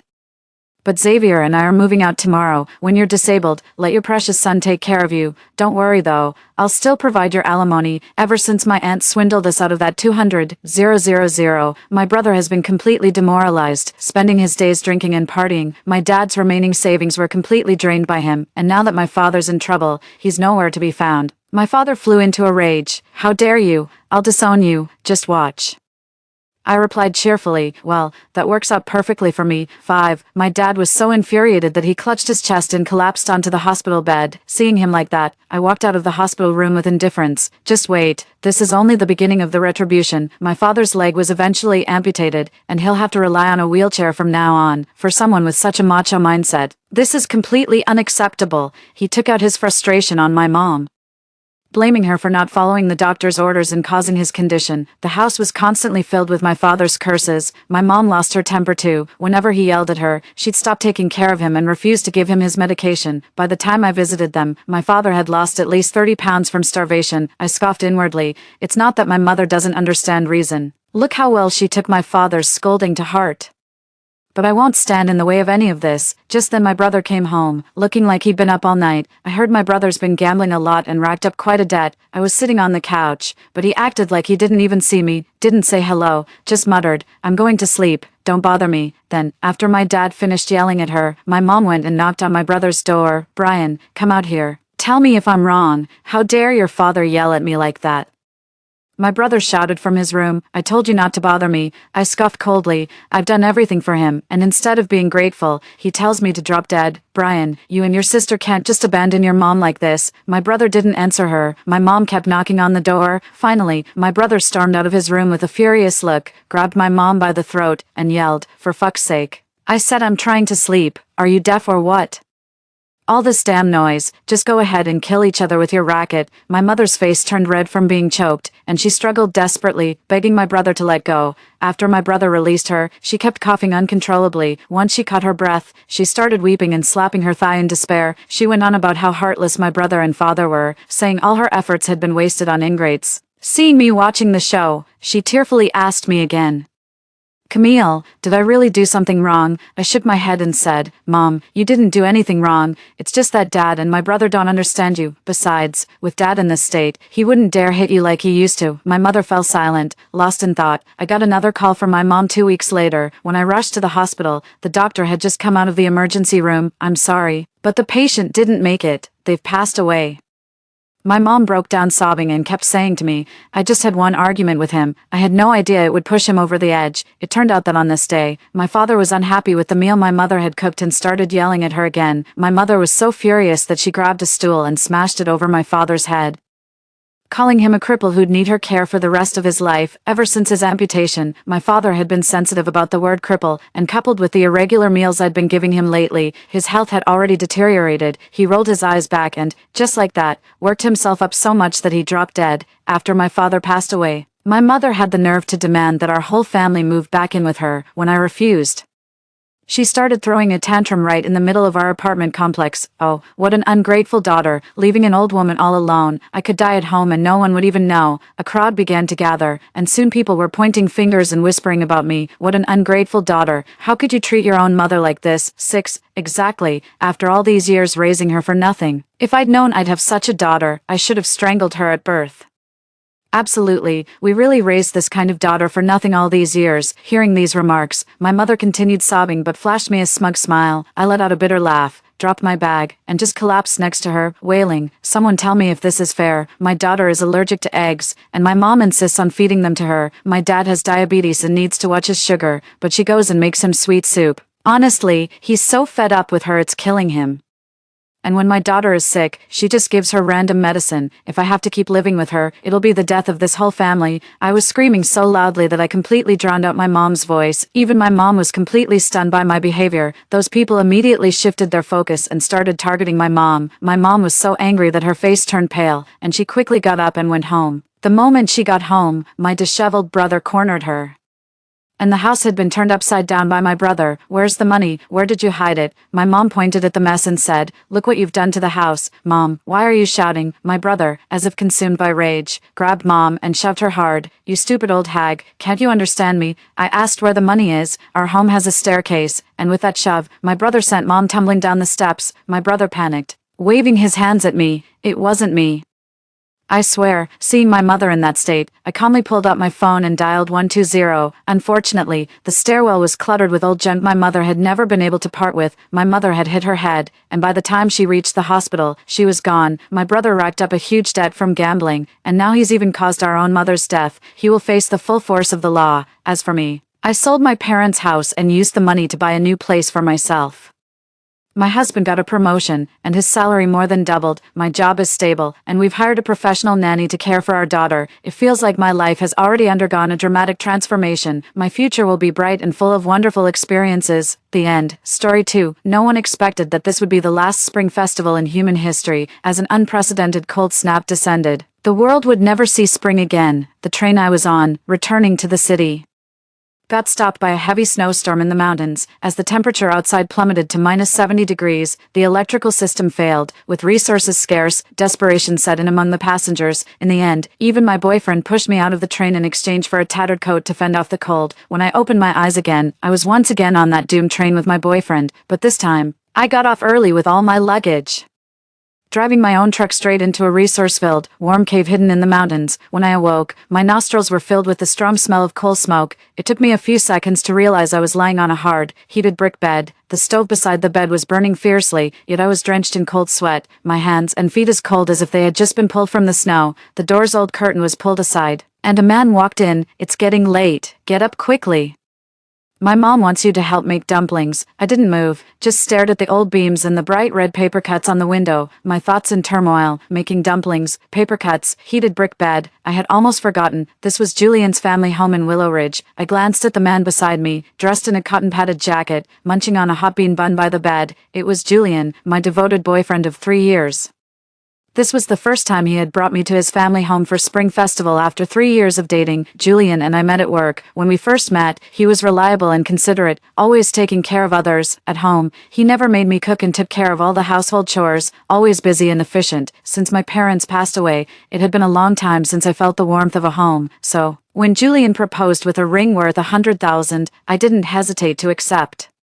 Only when I followed him to his hometown did I realize how remote his family's village was. The roads were dirt paths, an hour's drive from the train station, and the houses were made of simple mud bricks, almost disconnected from modern society. Yet, in such a poor family, there were 2 older sisters and a younger brother, all surviving off a tiny plot of land. Julian told me he was the only college graduate from their village and that his parents were thrilled to have me as a daughter-in-law.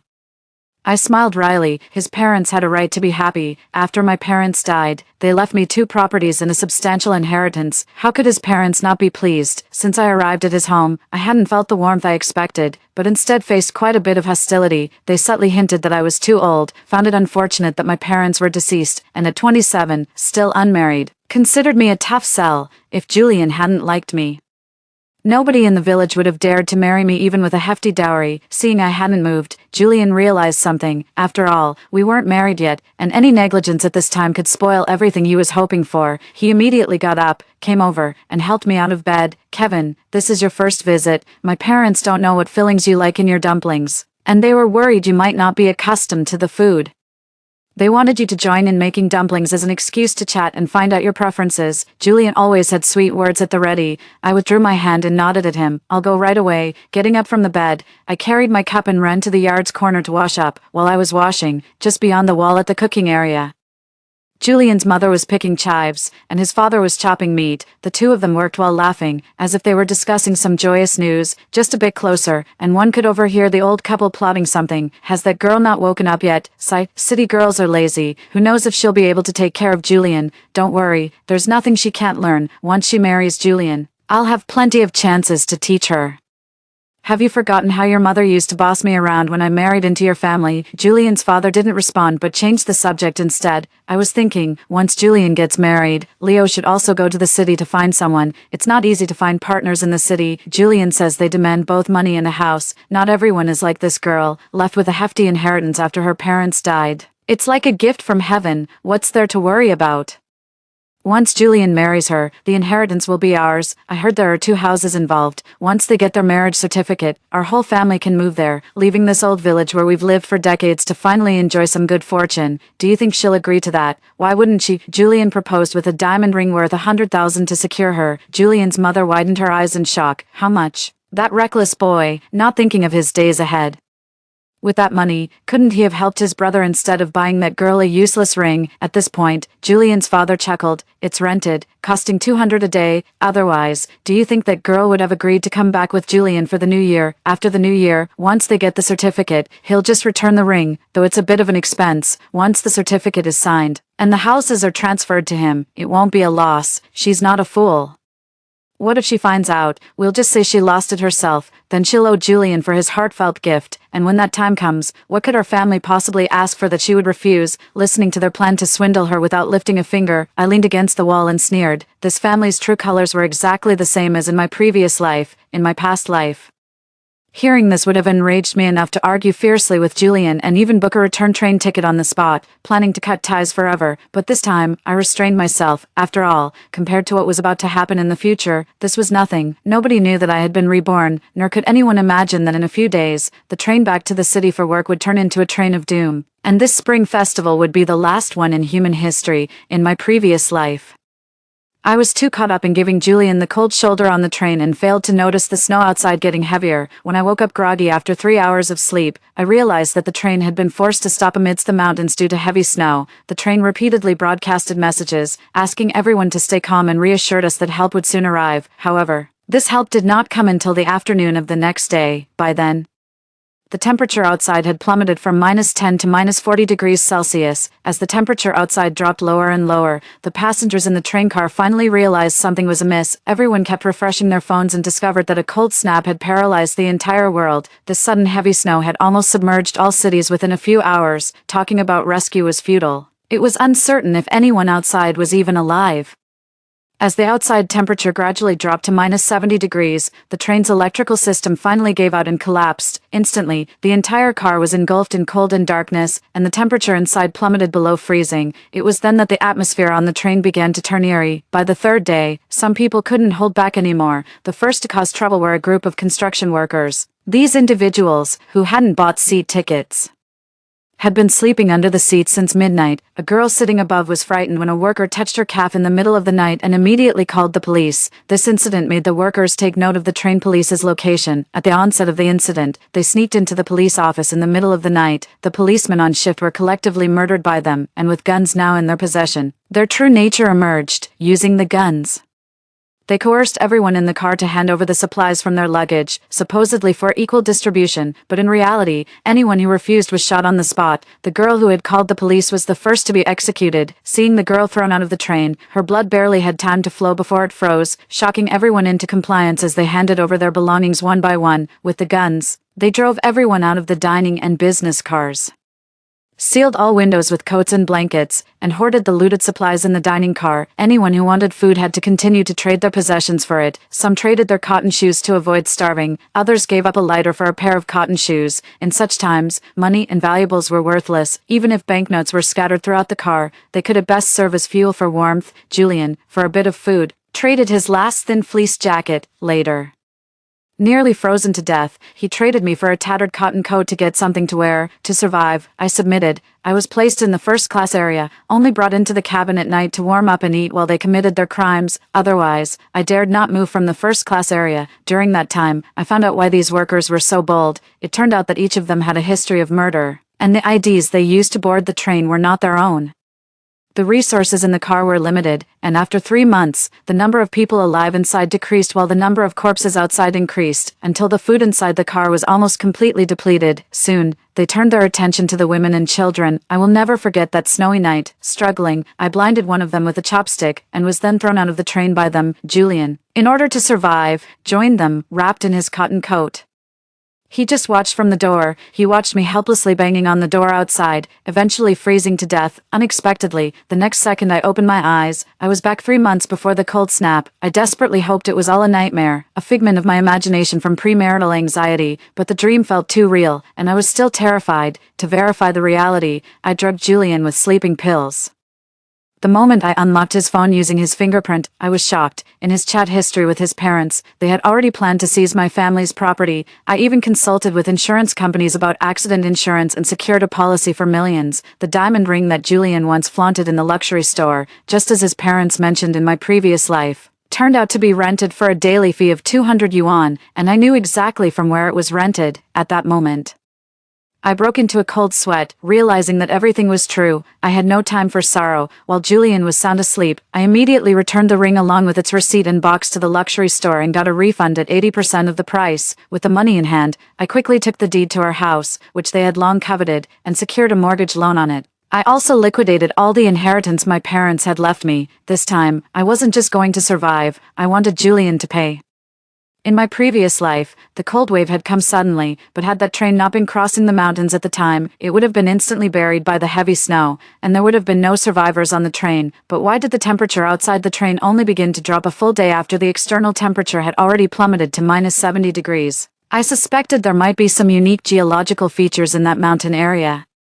So I immediately started reviewing maps and various geological documents for the region. After several sleepless nights, I finally found the answer. Though the area was surrounded by lush mountains, beneath them lay a geothermally active zone, typically characterized by volcanic belts or tectonic plate boundaries. Upon discovering this, I took leave from work and headed to the mountainous area where the train had stopped in my previous life. During this time, I used the excuse of a business trip, which was plausible since I worked in freight logistics. Julian, hearing that I might return with a promotion and a raise, had no complaints. I arrived at a county town closest to the mountain area, backed by mountains. This town boasted several cultural tourist sites and dozens of travel agencies. Pretending to be a resort developer, I discussed potential collaborations with these agencies over several meals. Some kept their mouths shut, while others were more forthcoming.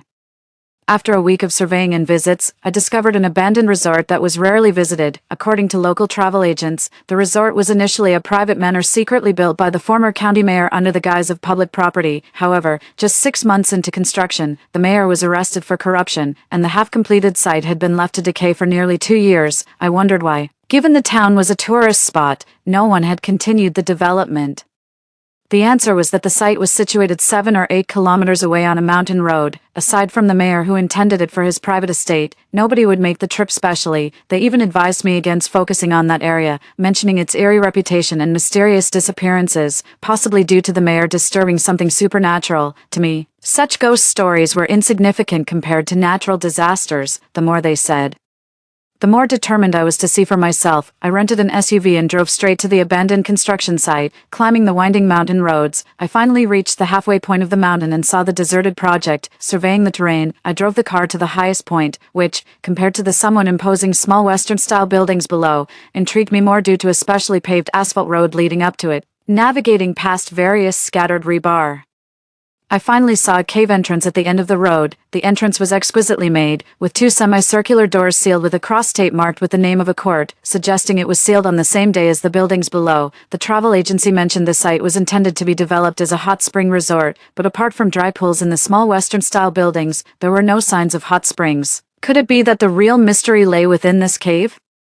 To explore this mountain area, I came fully equipped. I parked the car at the entrance and with effort, pushed open the large doors. It was noon. Sunlight spills into the gatehouse, revealing everything within in just moments. It's clear that the interior has been extravagantly decorated by the mayor and his team, resembling a huge, natural vestibule that spans hundreds of square meters, yet remains completely empty. Beyond this vast space lies a beautifully carved double iron door adorned with tiger heads. I switch on my flashlight to illuminate the space beyond the copper door and discover a spiraling staircase descending further inside, right from this tiger head gateway. Surprisingly, next to this corridor entrance, there's even an elevator inside a cave. That's quite high-end, isn't it, compared to the empty space outside? This area feels more like a proper vestibule in the strictest sense, as I shine my flashlight along the path.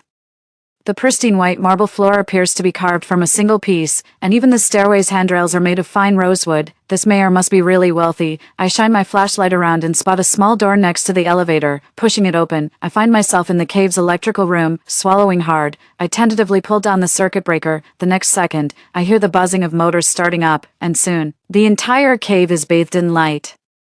Even the elevator outside lights up. There's electricity here. Wasn't it abandoned? In disbelief, I touch the switch on the circuit breaker and find it covered in a thick layer of dust. Above it, there's another breaker labeled for solar power and backup generators. A wave of excitement washes over me, my heart pounding with the realization. Who would have thought that this place was equipped with solar panels and backup generators? Looking back at the two massive iron doors, 10 meters apart, I imagine the extreme cold months ahead, when all paths below are blanketed in snow. This place could become a perfect safe haven, insulated from the cold outside. Did the mayor plan all along to build a safe house here to hide from accountability? I suppress the excitement bubbling inside me and continue down the spiral staircase. This cave seems to have required more effort and investment than the Western-style houses at the foot of the mountain. At the bottom of the stairs, I find myself in a spacious hall with a natural cavern ceiling, and the floor below covered with natural marble tiles. There are no overhead lights. All lighting is embedded in the stone walls. Beneath the walls are dry pools with a filtration system above, likely intended for fish.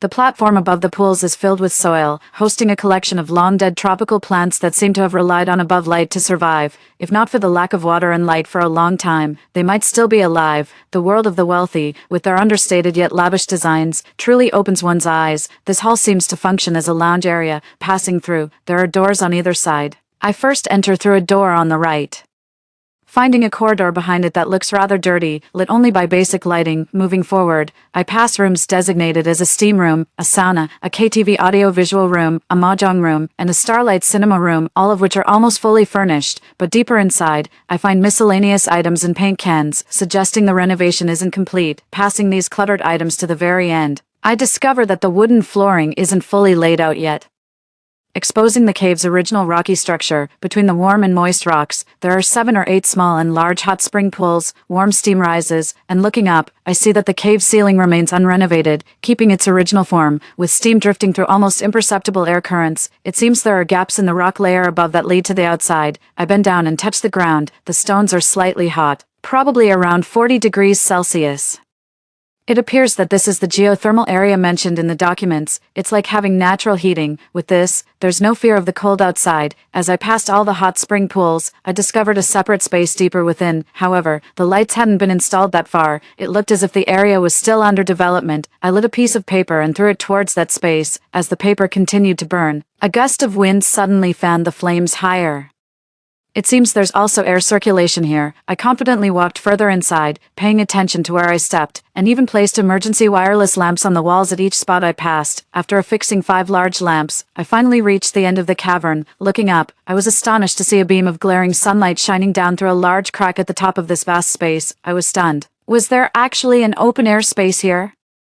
I shone the light upwards and noticed that although the hole appeared small, it was actually about a dozen meters above me. The actual size had to be larger than it seemed, but with this distance being completely unobstructed, could the cold air enter the cavern when the cold snap hits? Thinking about this, I crouched down to feel the stones on the ground. Fortunately, they were still hot to the touch, meaning any snow that fell in would immediately melt. I remembered that in my past life, the heavy snow had only fallen once. If the snow were to fall from this distance, it would be no more than a rain shower. I might as well set up an inflatable pool in advance to collect the melted snow for watering plants. Even if the cold air really did enter the cavern, I could just install a cold-resistant iron door between the space and the area near the hot spring pools. Even if the cold air did come down, it wouldn't affect the neighboring areas. This place could also serve as a main ventilation channel. With these thoughts, I clapped my hands, packed up the lamps, and returned the way I came, then entered from another side to inspect. I thought I had seen it all with the hot springs, but the decoration on the other side was even more astonishing. Entering through another doorway, I discovered a hidden villa. This villa had several windows cut into the mountainside, providing a perfect view of the valley below and allowing sunlight to stream in through the windows. Compared to the outside, the interior was more comfortably and modernly decorated, completely belying its location inside a cave. The living room on the first floor was fully visible at a glance, with sofas covered in dust cloths, a TV in a cardboard box, an air conditioner wrapped in a plastic bag, and even a built wood-burning fireplace. Had these items been sealed off without anyone moving them out for clearance, or had they simply been forgotten, or, as the travel agency said, was this place haunted, deterring people from entering? Thinking of Julian's family from my past life and their scheming ways, I felt a surge of resentment so strong that even ghosts might give me a wide berth. Walking through the villa and thinking of them only brought bad vibes, so I decided to stop thinking about it and continue exploring the villa. The kitchen was shockingly luxurious, with a marble island and a full set of top-tier kitchen appliances, as if I were in a five-star hotel's kitchen. The oven, dishwasher, and refrigerator were all seamlessly integrated into the cabinets, and the machines automatically opened their doors as soon as I reached out. The opulence of the entire villa felt almost surreal. I didn't linger on the first floor but quickly went upstairs to check the bedrooms and bathrooms.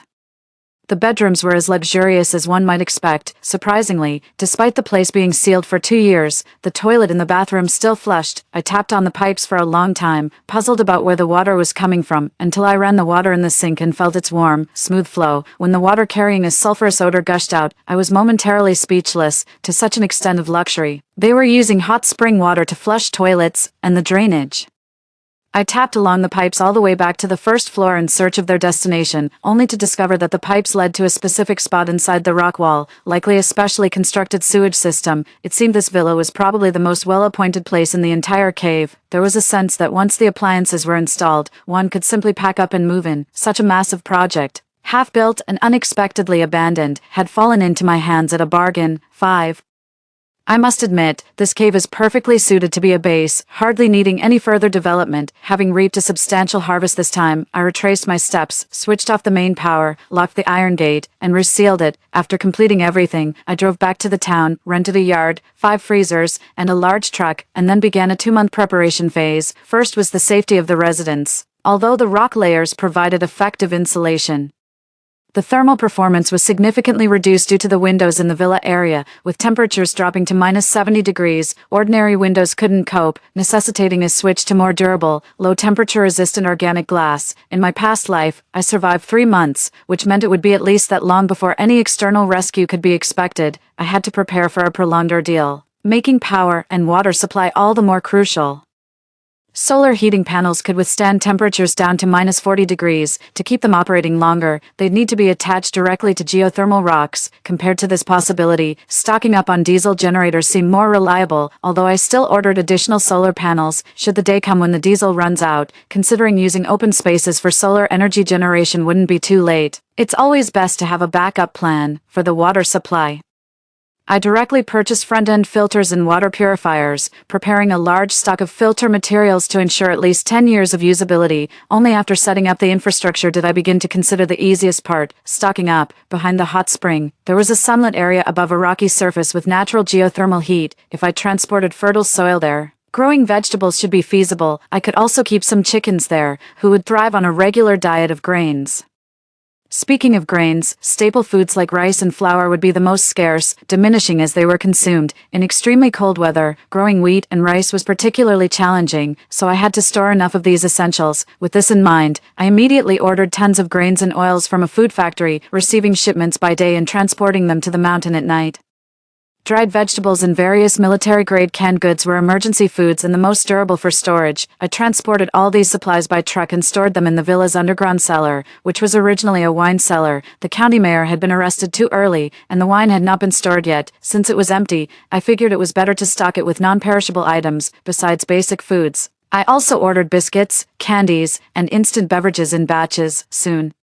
The underground hall was almost filled with food supplies, and people in the town began to grow suspicious of my truck. They saw the truck delivering goods to my yard daily and soon started inquiring about my business. I didn't hide it. I showed them the freezers and snacks and beverages in my yard. I explained that I was supplying food to nearby tourist attractions, so I was busy hauling goods every day. There are indeed many tourist attractions around, and once the truck left the county, no one knew exactly which one I went to. Seeing how open I was about it, people eventually stopped asking questions. A month later, almost every space in the cave was filled, and even the villa's large living room was packed with boxes of supplies. I even moved the TV directly into my bedroom. As for those freezers, I had already dragged them into the cave to freeze the meat in advance. When the apocalypse arrived, those freezers lost their function, and the space behind the big door underground became a natural freezer. I handled the window modifications and water purification system myself, using a chainsaw in the small courtyard I rented and then personally installing everything. For this purpose, I even learned some skills from an old master, so I could handle any problems that might arise in the cave on my own. The most challenging items to procure were medicine and diesel, due to the investigation of the mayor.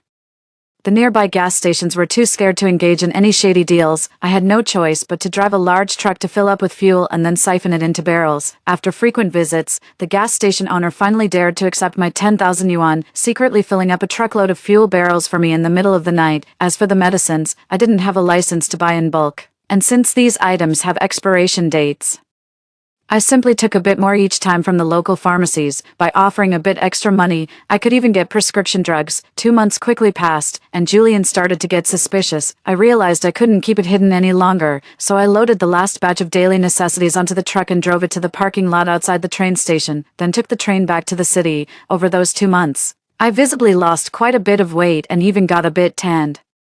Anyone who didn't know better might think I had been drafted into service in northern Myanmar. This silenced Julian, who had been somewhat suspicious, and he even felt a bit sorry for me. He said I was working too hard for a promotion and raise, comparing me to the young men on the front lines, which was too much. I didn't mention much, just smiled and discussed with him the arrangements for going home for the spring festival. However, as the day of the cold wave approached, the dreams from my previous life became more frequent. Even today, I still feel a chill when I think about them. After finishing up in the kitchen, where the old couple had moved from talking about their son, Leo, to discussing having children, I saw the timing was right and tied on an apron to join them at the stove. Uncle, Auntie, sorry for waking up late. I wanted to get up earlier to help out, but Julian was considerate of my travel fatigue and let me sleep in a bit longer.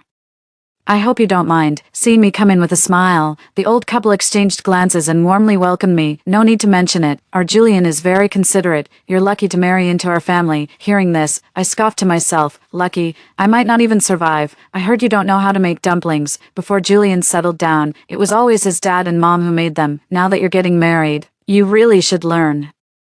I nodded obediently and immediately started to learn. Seeing my compliant demeanor, Julian's mother gave a lip to Julian's father, who promptly coughed and pressed on. My girl, we country folks don't know the city rules. Julian has already given a ring worth 100,000. Do we need to prepare anything else? I hear there's no such thing as a dowry in the city, right? I nodded. That's right, but you must have a car and a house. After all, it's marriage, and no one is in this to be left high and dry, right? I said this with a smile, and the old couple were momentarily stunned. Just as they were about to object, I quickly shifted my tone. But you know, it wasn't easy for you two to raise Julian, and city houses are so expensive. Who can afford that? In my opinion, just buy Julian a car for now. Once there are children, it'll be necessary. Isn't it convenient to have a car to take the elderly to the doctor when they have a headache or a fever?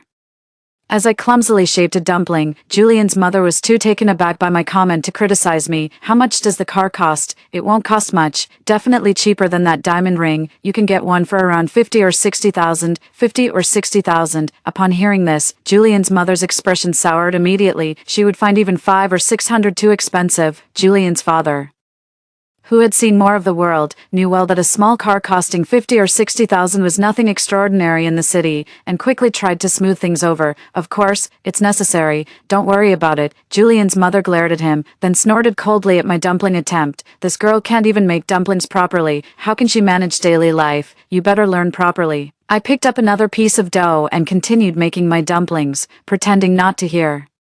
Uncle, Auntie, do we have a lot of quilts and cotton clothes at home? Why do you ask? I paused, pretending to look at the yard gate. I heard when I first arrived that someone was buying cotton at a high price, like 300 per kilogram. Julian's mother widened her eyes in shock, and Julian's father stopped chopping meat, both staring at me. How much? 300 a kilogram. That can't be right. I smiled, looking outside. I heard it through a loudspeaker.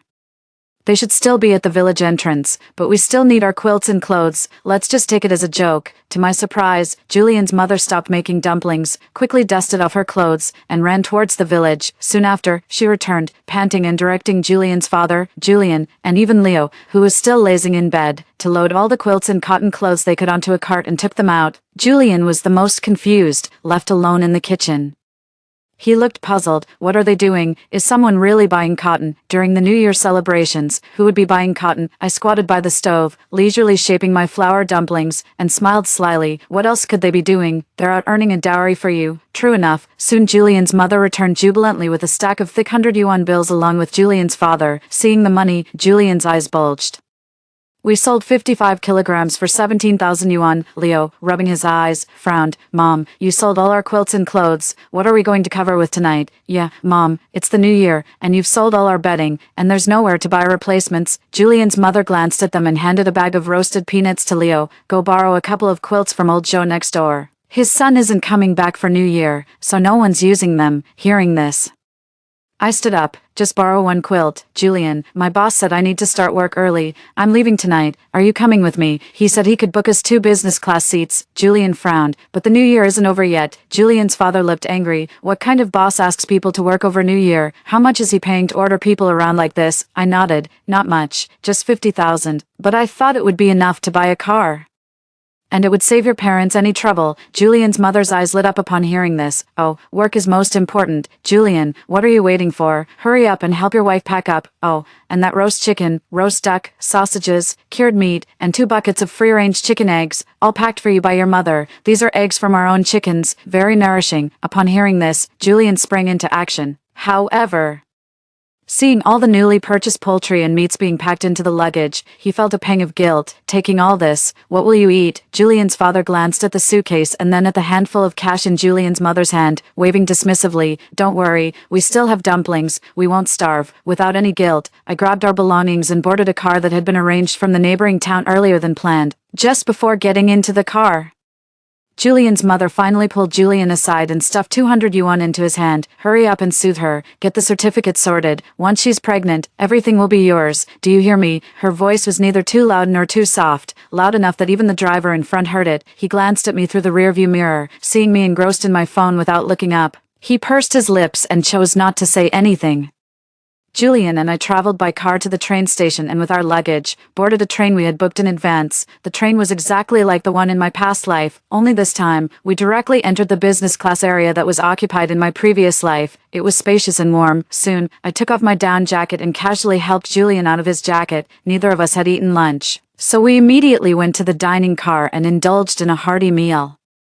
I even paid for some spicy dishes like mao shuiwang and shuizhu beef. Julian was sweating profusely as he ate and eventually got so hot that he stripped down to a short-sleeved shirt. He always sweats profusely when he eats spicy food, almost wishing he could strip down further to cool off. Seeing him like this, I asked the waiter for a bottle of chilled cola, opened it, and placed it in front of him. Julian drank the cola comfortably and then let out a satisfied belch. You know, This business class seat is expensive, but it's worth it, spacious and warm, and you can even lie down to sleep. Look, there are even slippers, I smiled, neatly folding his clothes and placing them on top of the suitcase. Then I helped him take off his shoes, put on the slippers, and adjusted his seat for him. With all this pampering, I'm actually feeling quite sleepy. Go to sleep then, I'll wake you when we arrive. Soon after finishing his cola, Julian was snoring on the chair, his phone still unlocked in his hand. As the scenery outside gradually got covered with a thin layer of white snow, I checked the time, pulled out a large bag from my backpack, and silently stuffed Julian's sweater, down jacket, hat, and shoes into it. A wealthy-looking old lady sitting nearby praised my attentiveness. I glanced at her and remained silent as the train pulled into the station. I got up and pushed the 2 suitcases and the bag of clothes towards the exit. Julian, still deep in slumber beside me, was oblivious. Upon disembarking from the business class carriage, a staff member immediately approached to help with the luggage. Ma'am, would you like me to arrange a transfer service to help you in your luggage out of the station? Yes, please, that would be helpful. I casually handed him 100 yuan as a tip, and his service became even more enthusiastic. Snow was already falling heavily on the platform, and a biting cold wind whipped through my hair. I casually tossed Julian's bag of clothes into a trash can on the platform, then quietly stood at the door waiting. When the electric cart stopped behind me, I took one last look through the window at Julian, still in his short sleeves. The sleeping pills in the cola should keep him asleep until midnight, right? I smiled, tucked a strand of hair behind my ear, and without looking back, got into the car. As the snow fell heavier, the driver turned and smiled. Quite a heavy snowfall today.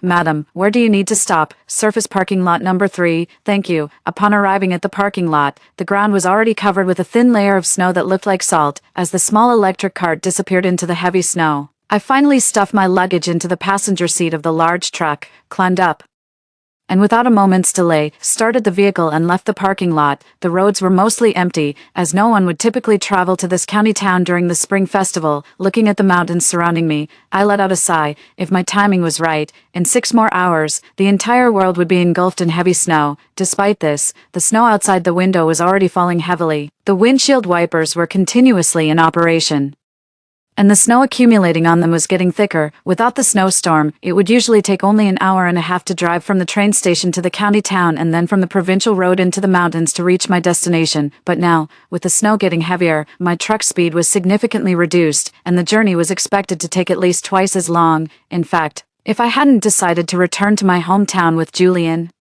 I could have safely entered the cave earlier, but it doesn't matter now. I'd rather take some risks. This time, I won't let him have an easy out. Julian probably didn't realize that when I was retrieving my luggage, I had already installed a hidden remote charging camera on the luggage rack in the carriage. Moreover, just before leaving, I handed a letter accusing someone of theft to the conductor. As soon as Julian realized his luggage was missing, he would surely go to the train police, who, due to the content of the letter, would confront him with the group of imposters posing as workers, who were actually murderers. In his past life, Julian survived by being cunning, obsequious, and ingratiating himself with these people, even going so far as to join them as an accomplice. This time, he wouldn't have that chance. Once he angered these people, by the next day, he would only end up being the one they cut open. I drove the truck on the provincial road for half an hour, initially thinking the route would be clear, but as I passed through the county town, a truck similar to mine suddenly appeared behind me. Due to the snowy and slippery road, that vehicle also wasn't driving fast, maintaining a not too distant, not too close distance. If I sped up, so did he, and when I slowed down, he followed suit. It's typical for trucks to follow each other on snowy mountain roads, but a natural sense of alertness made me wary. As soon as I reached the first fork in the mountain road and saw that the truck was still behind me, I felt a tingling sensation on my scalp. There were still 4 hours and 4 kilometers to go. If he continued to follow, it would be problematic for me. I didn't hesitate. I decisively slowed down and pulled over, then coldly watched the rearview mirror. The truck behind me, seeing me slow down, also began to slow down. But when I suddenly stopped at the roadside, it hesitated for a moment. Quickly, under my cold gaze, the truck sped past me and took the second fork 20 meters ahead in the opposite direction. After the truck left, I stayed parked there for another 10 minutes. Only after confirming that it wouldn't return did I start the vehicle again and proceed along my original route. After setting everything up, I blocked the entrance of this abandoned hot spring resort with some dead trees and rocks. If any vehicle passed by, it would inevitably have to move these obstructions. But seeing that the stones and dead trees were still in their original places, and even covered with deep snow, I breathed a sigh of relief. I quickly found a rope and used the pulling power of the truck to move the obstacle. Driving the large truck through the abandoned resort, I followed the old dirt road winding up to the middle of the mountain, and only stopped when I reached the entrance of the cave. By then, the outdoor temperature had dropped to -10 degrees Celsius. And the snow had reached my shins. Seeing the intact seal on the large iron door, I didn't hesitate anymore. I tore off the seal, pushed the heavy door open with effort, and then drove the truck straight into the cave. The wind at the mountainside was much stronger than at the foot, piercing through any gaps like icy knives, painfully cutting into the skin. I glanced at the truck's thermometer. In just a few hours, the temperature had already dropped to -20 degrees if I didn't hurry. I feared the door wouldn't close at all. I immediately got out of the truck, bracing against the wind and snow to close the iron door, but it either froze in place or the wind was too strong. I could only push it half a meter before it stopped moving. The piercing, wet cold gradually seeped into every part of my body, and even through thick gloves, the chilling aura from the iron door felt like it was penetrating me. This wasn't working. As the wind and snow grew stronger, if I didn't close the door soon, it would be impossible to shut. I took a quick look at the vast white landscape outside, then turned around and ran back to the truck to fetch a thermos of hot water I had prepared to melt the ice on the ground. I poured it directly over the thick louvers of the double iron doors. With a puff of steam rising, I hurried back to push the door. This time, the heavy door finally moved again. I gritted my teeth and pushed another half-meter forward.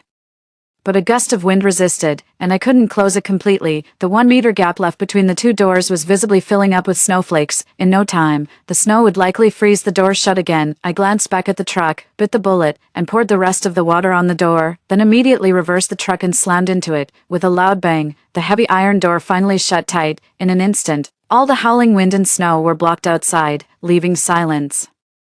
After everything, I let out a long sigh of relief, drove the truck forward half a meter to make space, and then pulled down the rope from both sides of the iron door. With a whoosh, the heavy windproof curtains fell from the doorframe. These curtains, fire and cold resistant, were custom made at great expense for their large size. Seeing them insulate the door from the cold, I patted my hands, grabbed my suitcase, and walked towards the second door of the cave. The space between the first and second doors of the cave, which I had already filled with various types of frozen meat, left just enough room for a truck to pass through. Here alone, I had wholesale purchased 500 whole chickens and slaughtered 100 pigs and cows, all neatly packaged and stacked. Besides, there was a large amount of seafood and fish, also prearranged against the walls. Even without this severe cold wave, the winter temperatures here were close to -10 degrees Celsius, like a natural giant refrigerator. Now, with the external temperatures dropping even lower, it had become a natural freezer. As I stood at the second door, the floor sensor instantly lit up. The next second, the door automatically opened, and a wave of warmth enveloped me, recognizing my presence. The automatic sensors immediately turned on all the corridor lights. At the same time, an AI system voice sounded, height and weight recognized, confirmed as Master Kevin. Hello Kevin, welcome home. The cave's constant temperature has been adjusted to 22 degrees Celsius, with a humidity of 45%. The generator is currently at 99% capacity, and the solar thermal panels are working normally. The open-air area's temperature continues to drop, and it's now controlled at 15 degrees Celsius. The chickens and cattle are alive, and there's plenty of feed. The soil in the main hall area is a bit dry and needs to be watered promptly. I nodded, very satisfied with this newly installed smart system. Initially, there was only a simple electrical circuit inside the cave, but fearing intrusion during my absences, I had installed a remote smart system in advance, outside the second door. I installed a gravity sensing device. If it detects any height and weight different from mine, all electrical devices would enter alert mode and send a warning to my phone. Even the smart lock on the door would lock automatically, denying any intruder entry. As I pushed my suitcase into the elevator, the second door slowly closed in front of me. When the elevator doors opened again, the central hall, now crammed, appeared before me. The space, once empty, was now filled with rows of supermarket shelves stocked with everything from daily necessities to emergency medical supplies. Even the fish pond next to it had been refurbished by me. Watching the lively fish and shrimp, I casually threw in some feed and then activated the automatic sprinkler system embedded in the rock wall to water the newly replaced green plants. After placing the items in the villa area, I checked all the newly reinforced windows. The windows were already covered with heavy snow, to keep an eye on the outside. I installed heating devices around the windows, with just a press. The snow clinging to the outside would melt in under a minute, clearing the view below the mountain. To make this window even more concealed, I added an integrated Venetian blind within the double glazing. A magnetic pull upwards would reveal the view below the mountain clearly. When not needed, the pure white blinds would close, blending seamlessly with the surrounding snow. As expected, the base of the mountain was already a vast expanse of white. With only the rooftops of 3 or 4-story buildings visible, I estimated that the snow would at least reach halfway up the mountain soon. Fortunately, this mountain is high enough, even the train wasn't completely submerged by the snow last time, and it's impossible to submerge my place. Glancing at the time, there was still an hour before the train would be stopped by the snow. After a tiring day, I stretched lazily, changed into home clothes, and took a hot shower. Feeling refreshed after the shower, I took a beer and some fruit from the fridge. Then, I took my phone and laptop directly to the natural hot spring on the other side of the hall. The temperature in this area of the cave was the highest, with the thermometer showing 30 degrees Celsius. I placed the tray on a rock, released the shark clip from my hair, and found a comfortably warm pool to sit in. I opened my laptop, which automatically connected to the Wi-Fi router. Although the outside temperature was extremely low, the internet connection was still available. I remembered from my previous life that it took about 3 months before the network completely collapsed, enough time for me to check on the situation inside the train. I watched indifferently at the man still asleep on the monitor, popping open the chilled beer. The fine bubbles almost overflowed as the beer slid down my throat, my back resting against the 45-degree hot spring rock. The cold and heat stimulating my body. At the misty edge of the pool, a tablet was propped up in a rocky slot, while inside the train carriage, many had started to peer out the windows. There were no more stops after the one I got off at, and without surprises, this train would continue to slow down, getting stuck in the middle of the mountain by midnight. Suddenly remembering something, I reached into the waterproof bag for my phone. I almost forgot.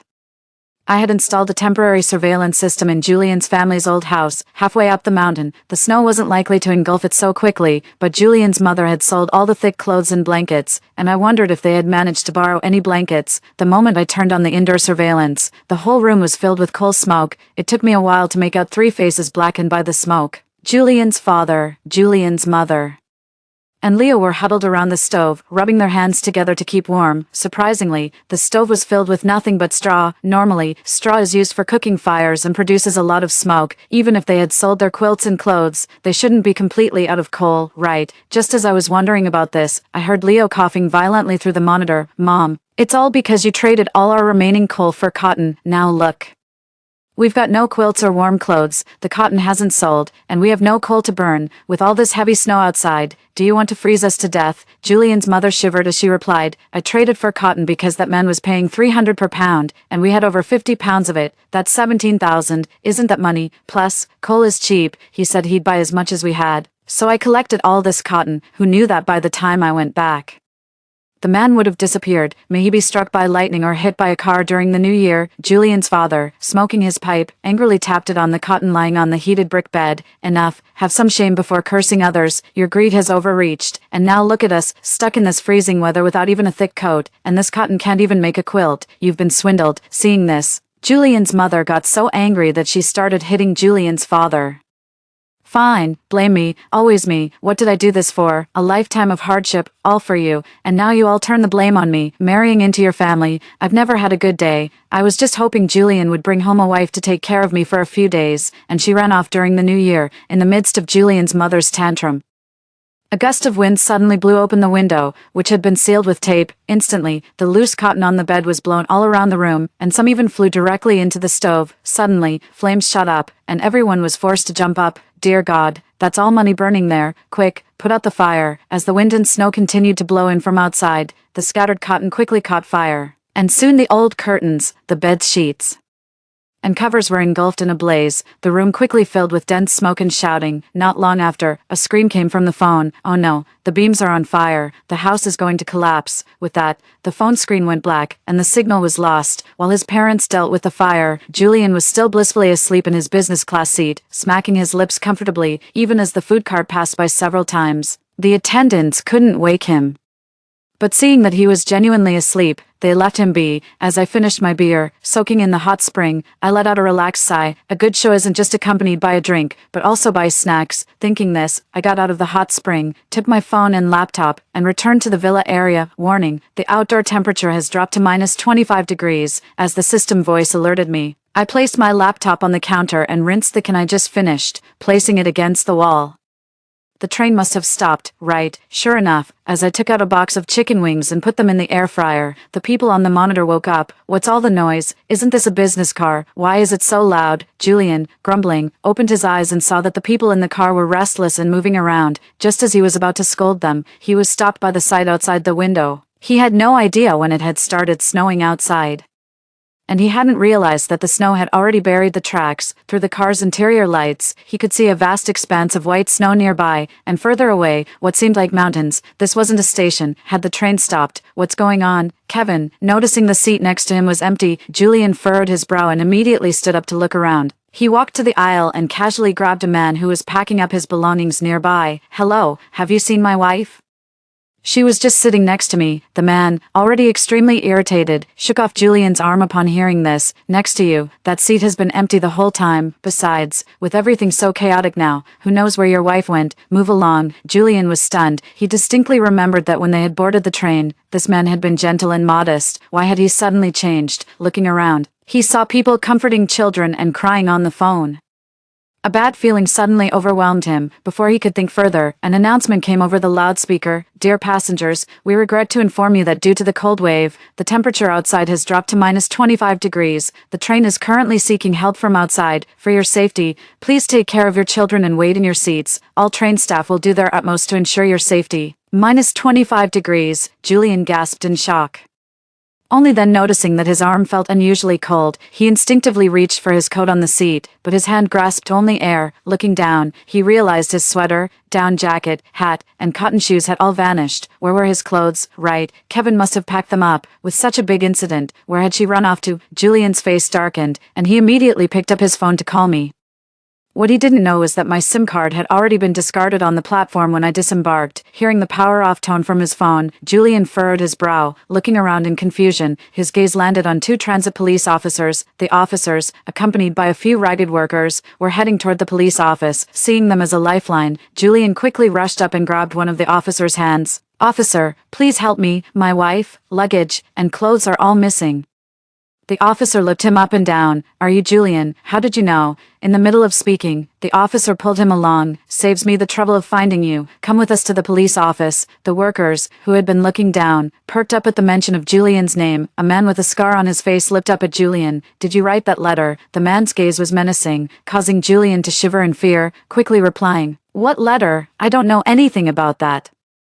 Officer, there must be some mistake. I just lost my things. I didn't write. All right, we're helping you look for them. We'll check the surveillance footage and see. As the police led the group away from the carriage, I finally opened the air fryer, flipped the chicken wings, then boiled a bowl of instant noodles, adding some washed greens and frying an egg. When the steaming bowl of noodles was ready, Julian reappeared on the surveillance screen. Julian, draped in a thin blanket, clearly a courtesy blanket provided by the sympathetic police, was starving. He grabbed his phone and headed towards the dining car, unaware that it had already been urgently closed. Just then, a food cart appeared in the business carriage. Julian's eyes lit up, and he scanned 50 yuan for a box of beef rice. Sorry, sir, the braised beef rice is 200 yuan a portion. Julian was incredulous. 200 yuan? Are you crazy? Wasn't it just 50 yuan during the day? Are you jacking up the price because I'm in the business class carriage? The food cart attendant smiled without continuing, as someone nearby pushed Julian aside. I'll give 600 yuan for 3 boxes. I want some too. I want the kung pao chicken. I'll take 4 boxes for 800 yuan. As the number of lunch boxes in the cart began to dwindle, Julian realized something was amiss. I'll take not 1, but 2 boxes. He watched as 400 yuan was scanned away, then quickly picked up 2 lunch boxes and returned to his seat. But with only food and no water, Julian was already dying of thirst, so he got up to buy water, only to find the food cart empty and heading back. The heavy snow outside had stopped, but the train was still immobilized. Now, his luggage was missing, and Kevin was nowhere to be found. This was becoming a serious problem. Julian remembered the snacks provided by the attendant when he boarded, and luckily, there was still half a bottle of mineral water at his feet, which he quickly drank. Upon opening the 400 yuan lunch boxes he had just bought, he found the portions pitifully small, a fistful of rice and even less meat, just 3 pieces of beef besides some potatoes. But under the circumstances, he couldn't be choosy. Julian immediately consumed both boxes, wiped his mouth, wrapped himself in a thin blanket, and picked up his phone to send a message. Kevin, where are you now? The police just checked the CCTV and said you got off with the luggage. Weren't you supposed to be returning to work? Why get off halfway? My stuff is with you. What am I supposed to do if you're gone? And where are my clothes? It's snowing heavily outside, and the food here is too expensive. Send me some money quickly. However, Julian waited and received no reply. I sat in front of the monitor, munching on crispy golden fried chicken wings. Just then, the system chimed again, warning, outdoor temperature has dropped to minus 30 degrees. I slurped some hot instant noodles, then heard crying from the monitor. What do we do? I heard it's minus 70 degrees back home. Are we going to die here? Minus 70. Can anyone survive that? I don't want to die. Help. Is anyone coming to save us? Weren't they going to look for rescue? Where are they? It's been so long without news. Where are those policemen from earlier? Yes, find the police. Despite the low temperatures outside, the train's insulation was effective, and the cameras were still operational, even in night mode. Amidst the chaos, suddenly several gunshots rang out. The people who were about to look for the police instantly retreated from the door. Everyone listen up. Put your things down and get out of this carriage one by one. Anyone who tries to take something, I'll shoot them. As he spoke, the gun was pointed at a man tightly clutching his bag. A second later, a gunshot rang out, and the man's blood splattered onto a woman's face next to him, who was too frightened to make a sound. Starting with you. Everyone leave in order. Got it. The woman, with the gun pointed at her, nodded terrifiedly and then shakily stood up to walk towards the rear door. Soon, people in each row walked faster, with those remaining hardly waiting for the ones in front to leave before scrambling out in the chaos. Julian took this moment to slip away. As the business class carriage emptied, a few people began quickly searching for any goods left behind. The food and clothing were stacked on either side of the train carriage, suggesting that, just like in a past life, they were planning to stay there for several days. I knew exactly the kind of evil deeds these people were capable of in their past life. There was no way I was going to let them off easy. I set down my chopsticks and pressed the intercom button on the surveillance system. End of the world, and this is all you've got. Will this even last you a few days? Instantly, several people sprang up from their seats as if they had been electrified. Who's there? Who's talking? Big brother, look, there's a camera here. As the barrel of a gun pointed at me, I smiled and tapped the table. If you want to live a bit longer, I'd advise against damaging this camera. The man with the scar studied the construction of the camera intensely from his seat. Who are you, and why did you install this camera here? I was worried about my man cheating, so I set it up to watch him before I left. Who knew something like this would happen? Gentlemen, I'm not on the train, and I have no stake in this, but I know you're trapped in there, and so is my man. I need you to find him for me. The scarred man suddenly caught on.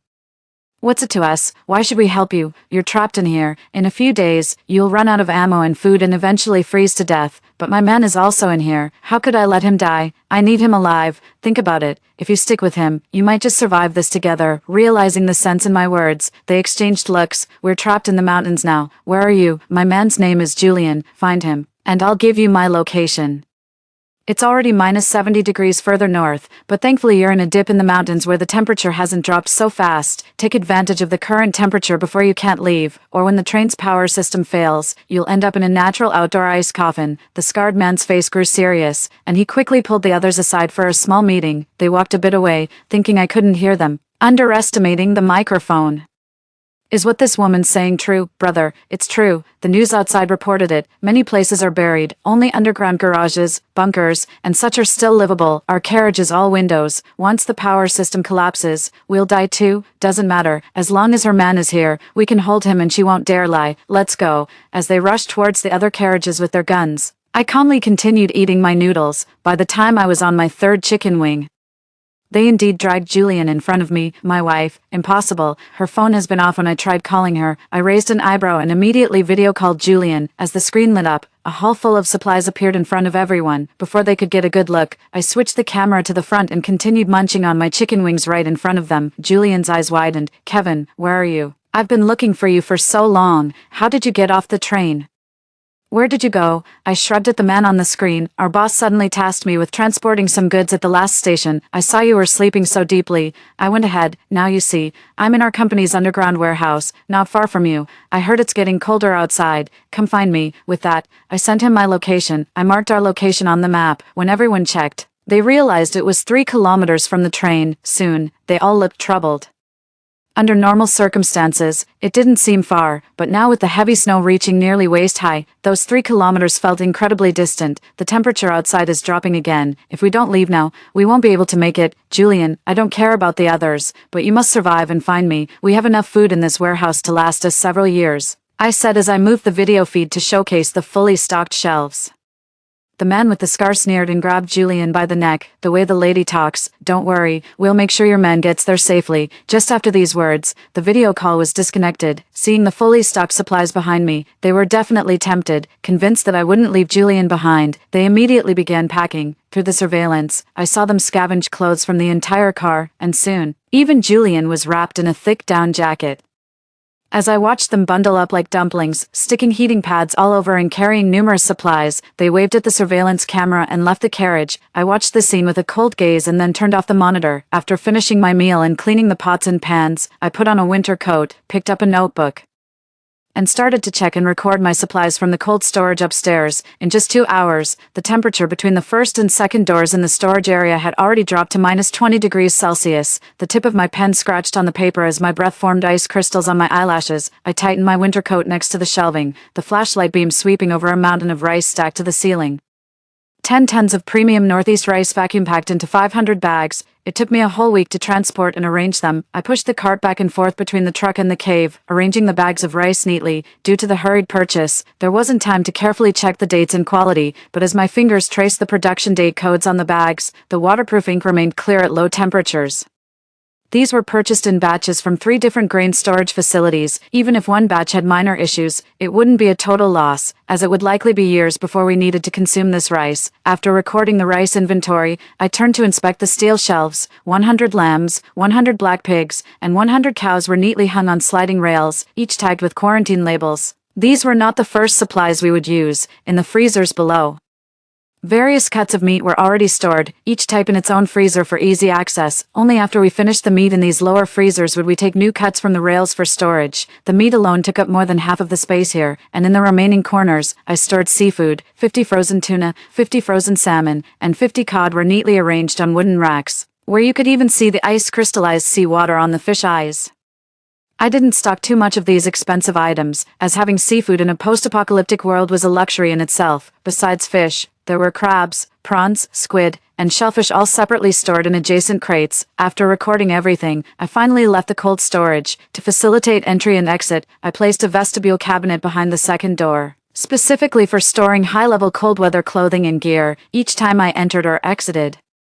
I just needed to hang everything back in place. As the second door closed, the phone on the vestibule cabinet had been buzzing for a while. Upon checking my phone, I found that Julian had already tried to video call me 20 times. Impressive. How does his phone still have battery after being out for 20 minutes? I picked up my phone and immediately returned his video call. It took a while before he answered. How far did you get? Haven't you arrived yet, Shin? Kevin, could you come pick us up? It's too cold outside. My phone is about to die. In the video, Julian and the few murderers had walked less than 800 meters away from the train, which still glowed warmly in the background. The train lights were still on, meaning the temperature hadn't dropped to -50° yet. I'm already on my way out. See, I've got my coat on, I said, patting my winter gear. Julian, we both studied science in college. You know that the train's electrical system would only fail around -50°. Since the train lights are still on, it means there's still a chance. Let's not give up, okay? As a gust of cold wind blew, a man caught up behind Julian. Give me the phone. What did she say? She said the train's electrical system would only fail around -50°. That means as long as the train lights are on, it's not that cold yet. We need to reach her before the lights go out. In the frame, I was fully covered in my winter gear. I'm coming to get you now. Remember, you have to cross this mountain. I'm heading up there. We're very close now. I've got the hot pot ready. I can't finish it alone. Once you get here, take a good hot bath, and we'll enjoy the hot pot together. Seeing this, the man with the scar glanced back at the train. After all, having come this far, to turn back now would be to waste all their efforts. He gritted his teeth, signaled his men, and they pulled Julian out of the snow. Come on, hang in there. Let's go find your wife and have hot pot. Take a hot bath. After hanging up the call, I smirked and took off my winter coat, then picked up a notebook and headed downstairs. I had meticulously organized the hall with shelves, first reaching the titanium alloy cabinet by the first row of shelves, revealing 12 acrylic divided boxes. Box 1 contained 3,000 multivitamin tablets sorted by color, orange for vitamin C, tender green for folic acid, and light pink for collagen. Box 2 held 500 doses of zinc gluconate oral solution, and Box 3 contained common fever reducers and anti-inflammatory drugs. Box 4 was filled with various dermatological medicines and antihistamines. Altogether, the 12 boxes nearly covered every type of medication. These items were purchased for emergencies and had a shelf life of 3 years. If it doesn't cool down outside after 3 years, at least we still have food supplies. But if someone falls ill, then it's all up to fate. I moved to the wall of the hall and opened the pressure box. The 50 barrels of kerosene I had brought from the gas station were stored in this explosion-proof cabinet, with 20 sets of solar panels stacked next to it. There was also a spare diesel generator covered with cloth next to the upstairs power distribution room. These were the energy reserves for this mountain cave. In the days ahead, aside from essential lighting and some small appliances, there wasn't much need for electricity, especially since the most power-consuming heating equipment had been replaced by geothermal heating, and cooling was unnecessary. I continued to record each item in the hall in my notebook. Each data recorded here would be turned into an electronic spreadsheet, making it easy to track item usage each time something was taken. Originally, when I purchased these items, everything was recorded. This time, it was just a recheck to ensure nothing was overlooked. After recording the materials in the hall, I walked through the door on the right to the corridor beside the hot springs. The original Starlight cinema room, KTV room, and mahjong room had all been converted into storage rooms, one for sanitary and daily necessities, one for beverages and purified water, and another specifically for storing feed and seeds. In one part of the sauna and steam rooms, due to geothermal issues, it was impossible to store anything. Instead, they were repurposed as greenhouses. Rice and wheat were my first experimental crops. Both rice and wheat thrive through strong photosynthesis. As long as they receive sufficient light and ventilation, they grow normally. Indoor cultivation also avoids weather impacts, greatly enhancing harvest stability. I installed artificial sunlight lamps on the roof, simulating a 24-hour daylight system outdoors, and set up ventilation ducts in these 2 rooms.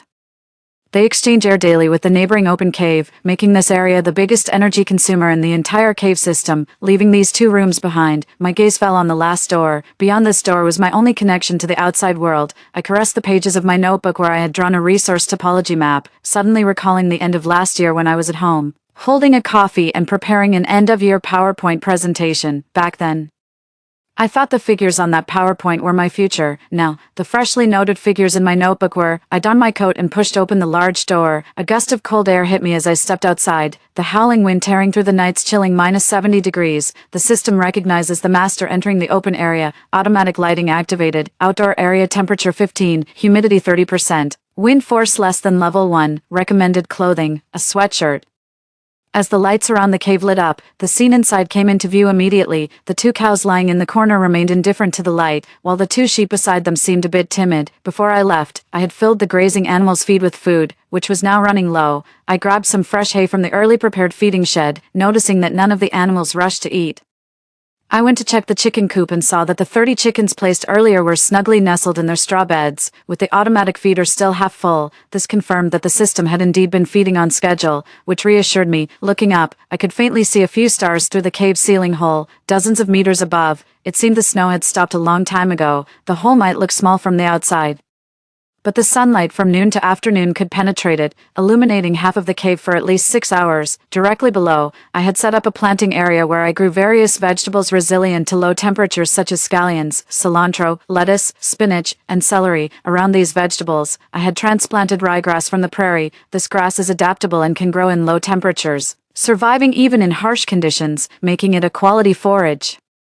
I scooped up some soil and felt its moisture, likely from the daytime snow. The surrounding rocks provided continuous heat, so even the -70 degree winds felt milder, not to mention the heavy snow. The height of the cave, dozens of meters, turned it into falling rain. I grabbed a shovel from beside the rock wall and went directly to the livestock shed to scoop out the manure, piling it into a designated composting pit. After adding a suitable amount of nitrogen preserver, I covered it with soil and spread plastic over it to wait for it to ferment into organic fertilizer. After a full round of tasks, I finally left the cave. When I returned to the villa area, Julian's message finally came through. This time, there were 2 missed calls and a voice message. "Kevin, where are you?" The phone died. I took out all the warm packs and attached them, just turned it on. "Where are you guys?" While replying to the message, I turned on the computer monitor. only to discover the vehicle's electrical system had collapsed. Under the night vision camera, the inside of the business van was pitch black, with a few people occasionally seen fumbling around. It was already so cold. As I played the voice message, it was Scarface's voice. "We have reached the summit. I haven't seen you. Where exactly are you?" Right after hearing that, a video call request came through from the other side. I answered it. The moment he saw the luxurious villa behind me while I was still in a t-shirt, the man with the scar couldn't believe his eyes and stared in shock. "You didn't leave the house. You lied to us." While he spoke, the scarred man turned the video to show Julian, who was nearly unconscious from the cold. "Wake up. What's going on here? Your wife never left the house." Wife. Watching Julian's lips turn blue and frost forming on his eyelids. Memories from my past life flashed before my eyes. Back then, I was just like him now. No, back then I didn't even have a down jacket when they threw me out of the car. No matter how much I pounded on the car door, Julian acted as if he didn't see me. He hugged another woman by his side, indifferently watching as I froze to death right before him, without a flicker of emotion. "Your man is still in our hands. Don't you care about his life? If you don't come out now, he's really going to freeze to death." The scarred man's voice kept coming through the video. I snapped back to reality and sighed deeply as I looked at the screen, saying coolly, "Do you think his miserable life is worth anything?" "What did you say, Julian? Do you want to know how your dear mom and dad are doing now?" While talking, I sent a 10-second clip. It was brief because I was worried they might turn off their phone before it finished. As he watched his family home being ignited by a pile of cotton and then abruptly stop at the moment it collapsed, Julian finally reacted. "Dad, Mom, Leo, Kevin, it was you. You planned this, right? Why, we're already married. Why would you do this to us? Do you even have a conscience?" "Conscience? What is a conscience? And is it more important than life?" I casually mentioned. "Julian, do you remember the amount on that insurance policy?" "What in, sir?" Julian paused for a moment, seemingly putting everything together. He tried to argue but was suddenly dragged away by the scarred man and thrown into the snow. "Damn you, both of you making a fuss. Got me tricked too. Strip her man down, take off his clothes and wear them. God damn it. Hurry back to the train, there might still be hope." As the phone was tossed aside, cries and curses from Julian filled the video before it abruptly cut off. I turned off my phone, my gaze falling on the monitor, watching someone who looked like a previous conductor still walking below. I immediately pressed the call button. "Hello, is anyone still alive?" The conductor was startled and quickly looked around. "Who's talking?" "This is the control room. We've already sent people to rescue you." "Really? How long will it take?" "It's really bad here now." Cut the long story short, I tricked the armed group to get off the train. They've realized the mistake and are heading back. If you want to live, hurry up and lock the train doors, otherwise, when they return, you're all dead. After I finished speaking, the man seemed to ignite a hope for life, quickly rallying a few people towards the train doors. Seeing no one left in the carriage, I then turned off the camera. That's all I could do. I gave them hope, hoping they could cling to this last belief to survive. From now on, only they can help themselves. System, report the outdoor temperature. All right, master. The current outdoor temperature is -70 degrees Celsius, safety level. Dangerous. A chill went through my heart, and I let out a long sigh. The apocalypse had finally arrived. After dealing with Julian and the group of murderers on the train, I returned to the bedroom on the second floor and slept heavily for a day and a night. These past 3 months had been exhausting, and I desperately needed to replenish my energy. However, this day and night of sleep seemed trivial in the long years of the apocalypse. I realized that if I wanted, I could lie in bed every day and sleep as long as I wished. The first 3 months were the most nerve-wracking. The words I spoke to the survivors on the train carried a sliver of hope. Although in my previous life I only survived 3 months, what if, just maybe, rescue arrived after 3 months? Despite the fact that I had put in so much effort and arranged everything, I still hoped for rescue, hoping that these 3 months were just a brief cold spell. If we could just get through it, the world would return to order, money could be earned again. But if the cold continued endlessly, sooner or later, the fate of the people on the train would be my own. However, after 3 months, hope did not come. Messages on my phone became increasingly scarce, and the signal grew weaker. During this time, I spent every night reading popular survival novels I had downloaded earlier. Stories of apocalyptic zombie attacks, where the heroine stockpiled hundreds of boxes of instant noodles, and how she fought against zombies. But the current reality was that, let alone zombies, even the streets were buried under heavy snow. The scarce messages that came through indicated that most survivors were hiding in basements, cellars, and other enclosed spaces, but everyone knew that no one could hold out for long. After 3 months, the world no longer had any new messages. My phone was practically useless. serving no purpose other than to read novels and watch videos stored on planting vegetables and raising cattle and sheep. On the morning of the 4th month after the apocalypse, as usual, I put on sunglasses, opened the windows of the villa, and the sunlight outside was immediately reflected into the room by the overwhelming snow. Above that mountain of snow, a deep blue suddenly appeared, compelling me to lower my sunglasses halfway to take a closer look. Before the apocalypse, I had hardly ever seen such an unrealistically blue sky. Beneath the vivid blue sky, everything was covered in white snow. Even the roof of the small Western-style building was out of sight. From the window's perspective now, I didn't seem to be living on the mountainside but rather in a plain covered with snow, with the sun so bright. Wouldn't the snow melt even a little? Approaching noon, I took a steak out of the fridge, threw a few cloves of garlic into the frying pan, and then tossed in the thawed beef, frying it until it sizzled and oiled. I then leaned back, bored, and began to check my phone for any signal, hoping for even a single bar. System, report the outdoor temperature. Okay, master, the current outdoor temperature is -70 degrees, safety level, dangerous. After the system reported, I subconsciously looked at the blue sky outside again and felt an eerie sense of strangeness. I decided not to dwell on the outdoor scenery anymore and started another day's work after finishing my meal. Materials that had not been used did not need to be checked again, and the snacks, daily necessities, water resources, and rice consumed over these 4 months were all systematically adjusted by me. Since my daily physical activity was not significant, my food consumption is not particularly high. To keep life from becoming too dull, I have organized a daily routine. I start my day with a workout, followed by feeding the fish. In the morning, I check on the growth of the rice and wheat, and watch a movie during lunch. In the afternoon, I dedicate 3 hours to learning a new skill, followed by performing a set of Baduan exercises. After dinner, I do a circuit check of the entire cave to aid digestion. In addition, I set aside 1 day each week for thorough cleaning. And today it's the turn of the open-air cave.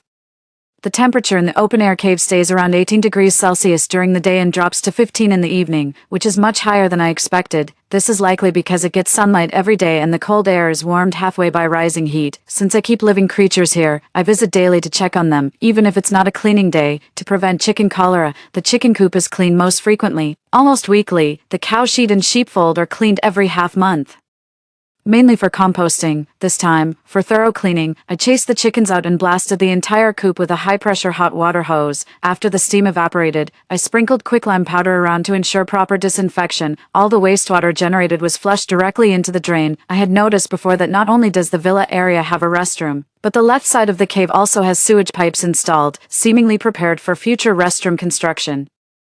I didn't waste the opportunity and used it to dispose of the wastewater. The only thing I haven't figured out about this cave is the source and destination of the water. I installed a pre-filter and water purifier because I was worried about drinking water safety. As for where the wastewater goes, I've decided to let it be. After 4 months, there have been no clogs, so why worry about where it goes? It's the apocalypse. After all, there's no point in talking about environmental conservation now. Days in the cave passed by, and just when I thought I was the only living person left in the world, one day, as I was fetching salmon from the cold storage, I heard a noise from behind a truck. I was nearly scared to death. It's been 5 months, with the cold storage constantly at -20 degrees Celsius. How could there still be something alive in the truck? Could it really be that the cave was haunted? Why show up now, while chanting prayers and cursing loudly? Hoping to scare away the unclean presence, I approached the source of the sound, only to find it wasn't coming from the cargo area but from the driver's seat. My heart in my throat, I turned and ran, slamming the door shut behind me, and quickly returned to my bedroom, locking 3 doors along the way. Once there, I turned on my computer and activated all the surveillance cameras I had installed when I left, fearing theft. I watched intently as the camera showed nothing unusual except for the cattle and sheep pacing back and forth and a flickering light tube above the greenhouse rice. The cold storage from where the sound originated appeared completely dark under the night vision, showing nothing at all. Even if it was something supernatural, the cameras probably wouldn't capture it. Shivering, I then looked at the black safe under the bedside table. After pondering for a while, I exhaled and opened it with my fingerprint. I had anticipated danger and knew I'd only have one chance to fight, so it was essential to stock up on necessary weapons and gear. Unlike abroad, getting firearms isn't easy here. The Ruger SR-22 pistol lying inside the black box was obtained through connections in the logistics industry and friends. This gun isn't expensive abroad, costing about 4,000 to 5,000 yuan, but its price quadruples once it reaches here in China. It doesn't matter anymore. The apocalypse has arrived, and who knows how many people are left in the world. At this point, the monetary system has already collapsed, and money is worthless. I took a gun out of the black box, loaded it, and cocked it. Then, I put on a safety helmet and strapped a baking tray that I took out of the oven to my chest, just in case something emerged from that truck. At least I'd have some protection, with my gear in place. I put on my cold weather gear again and opened the door of the cold storage. As the lights in the cold storage lit up, I approached the truck, gun in hand. Just as I was about to open the door, that sound came again. Zzz, hello, hello, zzz, is anyone there? I was so startled that I fired a shot at the door, the loud echo reverberating through the cold storage. The bullet hit the truck door, which opened by itself. To my surprise, what appeared in front of me was a walkie-talkie hanging in midair. I was stunned. A walkie-talkie, right. How could I forget? There was a wireless walkie-talkie on this truck. Zzz, hello, is there, zzz, anyone, zzz. For a moment, I could hardly believe my ears. I climbed up quickly and started talking into the walkie-talkie. Hello, is this the rescue team? Where are you? Can you hear me? Just as I finished speaking, there was silence on the other end. I was enveloped in a huge wave of relief. Clutching the walkie-talkie, intending to keep responding, when my gaze suddenly fell on my gun, and I paused sharply. Wait, it's been 5 months since the apocalypse. The temperature outside is still minus 70 degrees Celsius. If rescue personnel could operate under these conditions, they would have come long ago. Why would they appear now? Zzz, hello, where are, zzz, you? As the voice came again, my heart sank. No. If it were a rescue team, they would certainly introduce themselves first. Not just ask where I am. Who are you? Zzz. I should zzz be near you, nearby. I was startled, immediately setting down the walkie-talkie and looking up to ask the system, report the outside conditions. Okay, master, the outside temperature is minus 70 degrees Celsius. The door is frozen shut, and no signs of life have been detected within 5 kilometers. No one is there. So how could he be near me? Zzz. I'm using the truck's zzz walkie-talkie, the truck's walkie-talkie. The truck, almost instantly, I remembered the truck I had encountered on the mountain road 5 months ago. Could it be him? As I was about to continue questioning, the next second, he continued, people are approaching your zzz cave, be careful. This statement nearly scared the soul out of me. The only thing scarier than ghosts in this world is a survivor suddenly telling me through the truck's walkie-talkie that someone is approaching my cave. How is one supposed to live like this? Quickly. Take the walkie-talkie apart, zzz, take it to an open area. He even knows I have an open-air cave. Good heavens, who is this person? Could it be that he has installed surveillance in my cave? Hearing this, I didn't hesitate any longer and immediately got to work. After all, it's too cold here and hard to hear clearly. I quickly found a screwdriver and began to disassemble the walkie-talkie, after ensuring all the wires were intact. I removed the walkie-talkie from the truck and immediately ran to the open-air cave, connecting it to the power supply. Hello, hello, are you still there? Hello, I asked repeatedly inside the cave, and just when I thought the walkie-talkie was broken, a clear cold voice finally came from the other side. Zzz, yes, who are you? How did you know someone was approaching me? SSS, I saw it. Where did he see it from? SSS, I am right on the neighboring hilltop. Is there another hill nearby? And those people, SSS, don't worry, it's all clear now. Hey man, you can't just scare me like that. It's so cold outside. How could there possibly be anyone else? SSS, there are quite a few geothermal mountain ranges around here, and quite a few people could hide in them. There's been smoke constantly coming out of your mountain top, so people have been risking their lives to head towards you. In just a few sentences, a chill ran down my spine. Smoke. People have been coming towards me. I slowly lifted my head and looked up at the large opening above me. So for the past 4 months, when I thought the outside world was devoid of people, there were actually people steadily moving in my direction, and this seemingly small opening was actually emitting smoke during the day, and I couldn't see it myself. So what do you mean by it's all clear now? Did they freeze to death? SSS, hey, are you still there, buddy? SSS, I just took another look. And that group of people fell down too? Fell down. And two, what do you mean? SSS, you should feel lucky. The hill you chose has a cliff behind it. All the people heading your way were deceived by the heavy snow and fell off the cliff. Hearing the man's words, I gasped. SSS, I've been trying to contact you for 4 months, thinking you were dead. How did you know I was here? SSS, these past few months, I was also transporting goods. But I didn't expect you to enter the mountains on the last day. I had planned to follow the truck to confirm where exactly you were going, but you were too cautious, so I passed you and returned to my own hilltop. SSS, are you still there? SSS, hello, still here, buddy. Let's sort this thing out. SSS, all right. Through the conversation, I learned that his name was Audrey, a graduate student in atmospheric physics. He was one of the first to detect the abnormal weather and had even predicted the arrival of a severe cold wave down to the month, 6 months ago. However, his advisor dismissed his findings, as this cold wave was already no secret in meteorological circles, and many more senior academicians believed that this cold wave would be dissipated by a strong warm current. But Audrey, after thousands of simulations and never finding a cold wave of this scale in many years, predicted that this cold wave would not be dissipated by any warm current and could even form widespread and prolonged snowfall during convection. This was unprecedented in history, especially since his predicted timing was around the spring festival. It was a time for reunion. If the authorities knew about this and he was correct, it would have been fine, but if he was wrong, it could lead to widespread public dissatisfaction and a waste of resources. That's why his prediction was outright rejected, as the date drew nearer and no one believed him. Even his advisor thought he was going mad with the desire to graduate. With no other choice, he had to save himself. Audrey's hometown was near this county town. Like me, he had carefully studied the terrain and mountain ranges and discovered geothermal layers here, which led him to come and investigate for a long time. He had met me near the local travel agency. At that time, he didn't suspect anything. But when he chose the cave and ordered goods from the merchants, he was informed that someone else had also ordered a lot of goods to be delivered to the same county and that he would have to wait an extra week because of this. It was then that he realized someone was doing the same thing as him. Audrey didn't raise any alarms but followed my lead in ordering supplies. He ordered as much as I did. Eventually, he realized that I was really wealthy and he was really poor. Audrey was an orphan with no family from childhood, relying on social welfare and scholarships to get to where he was. But Audrey was clever. He knew he was taking a big gamble, so within a month, he managed to become a defaulter by taking out online loans. I asked him how much he had borrowed in the end. He thought for a long time and then told me it was 20 million. He said it wasn't difficult. Just a matter of talking and nodding. I was truly impressed by his audacity.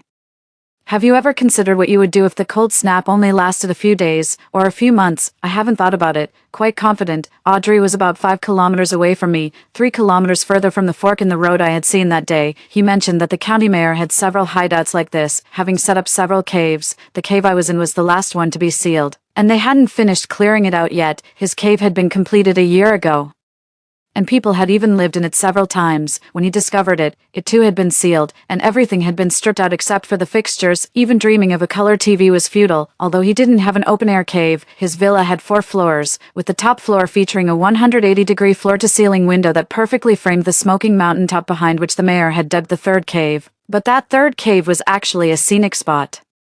It seems that many employees who didn't go home due to the disaster were fortunate enough to survive there. However, with nothing to eat or drink, when they saw the smoke emanating continuously from my mountain, they risked their lives to come find me. Unfortunately, although the distance was very short, there was a large fault between the two mountains covered by snow, so it was not visible. Everyone thought they could climb up and find me, but before they could freeze, they all perished at the base of the cliff. At this point, both he and I fell silent. It doesn't feel right to say we're happy about it, and calling it regrettable isn't quite possible either. All I can say is that I was lucky enough. Audrey said that he couldn't often go up to the 180-degree flat roof because the temperature there was close to minus 30 degrees Celsius, even colder than my cold storage. He only went up occasionally to try and communicate with me via walkie-talkie because he knew I was alive. I found it strange that he didn't make any insulation arrangements even though he followed my orders. Upon further inquiry, it turned out that he hadn't insulated the windows. After all, transporting and installing insulation for 180-degree floor-to-ceiling windows was cumbersome, so he just opted to thicken and seal the ceiling. That's why he disappeared every time he went up there to check things out. Having Audrey around added some fun to my otherwise dull life. It was better to have a neighbor than talking to cattle every day, because he hadn't completely mastered my order list, and because he didn't have outdoor conditions. Audrey's material orders in the later stages were quite different from mine. For instance, he never considered raising cattle and sheep or growing vegetables, but he stocked up on plenty of vitamins like me, which was a way to ensure he got the nutrients his body needed. He also bought a lot of frozen meat following my lead, but his biggest problem was that he couldn't cook, so up until now, he had barely touched the grains, oils, and meats. May I ask, how have you survived these 5 months? After a brief pause, the man replied softly, instant noodles. Good thing I stocked up on 500 boxes of instant noodles. Didn't that save his life? What else did you stock up on? Electricity. I need to constantly analyze the weather, so I needed to set up a complete system in the cave to receive satellite-transmitted cloud images. The machines use a lot of electricity, so I bought many hydroelectric generators to take advantage of the hot springs in the cave for centralized power generation, so that's possible. What about all my diesel? Did I suffer because I was uneducated? No? It's not that. The world's ending and satellites are still working. What does the end of the world have to do with space satellites? That makes sense. So, great meteorologist, based on your observations, is there any hope for Earth? Not sure yet. More observations are needed. I might need to go out and observe if necessary. I twitched the corner of my mouth, shoveling manure in the cowshed while glancing at the blue sky above. No need. Really no need, unless you're about to starve. Just stay in the cave. Do you have things to do every day? Apart from studying cloud patterns, I've got nothing else. Of course, there's a lot to do: logging supplies, checking circuits, exercising, cooking, learning a new skill, watching a movie, farming, and yes, shoveling cow manure, then piling it up. Why pile up cow manure? Man, you came from the county town. Haven't you ever done any farm work? No. I've been a top student since elementary school. Always first in the honors class all the way to the university entrance exams. My teachers told me to just focus on my studies and not worry about anything else. The school would handle my financial issues. All right, he wins. This is simply someone with almost no knowledge beyond their academic field. You're so free. I'm thinking of having you shovel cow manure for a couple of days. These cows eat and poop without piling the manure. It's just unbearable. So, why do you pile up the cow manure? That day, I explained to Audrey, a brilliant graduate student in physics, why animal manure can be composted into organic fertilizer. My mouth was dry from all the talking, and I finally felt better after drinking a bottle of ice-cold Coke. After a long silence over the radio, Audrey finally spoke up, summarizing, I see, so the composting process involves biochemical reactions like hydrolysis, oxidation, ammonification, and nitrification under the action of microbes, breaking down organic matter and transforming it into stable humus. Is that a correct understanding? Yes. Audrey sounds aloof, but he's actually quite caring, like the time he calmly informed me that someone was looking for me, or how he has kept on sending me messages for months, as a return favor and to give himself something to do. I decided to start teaching him how to cook, partly to help him bulk up a bit.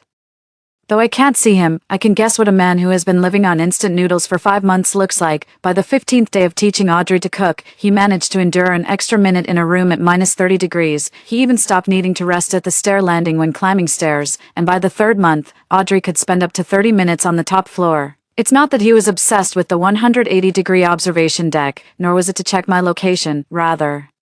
He could observe the atmospheric phenomena more directly through the glass. The world covered in snow was entirely white, except for the smoke from the chimney of my cave, which indicated the wind direction, and he was determined to record as much of the wind trends as possible each day, because ever since the apocalyptic cold wave began, the satellite images had almost always shown clear skies, making it impossible for him to observe. That's why he thought of going out.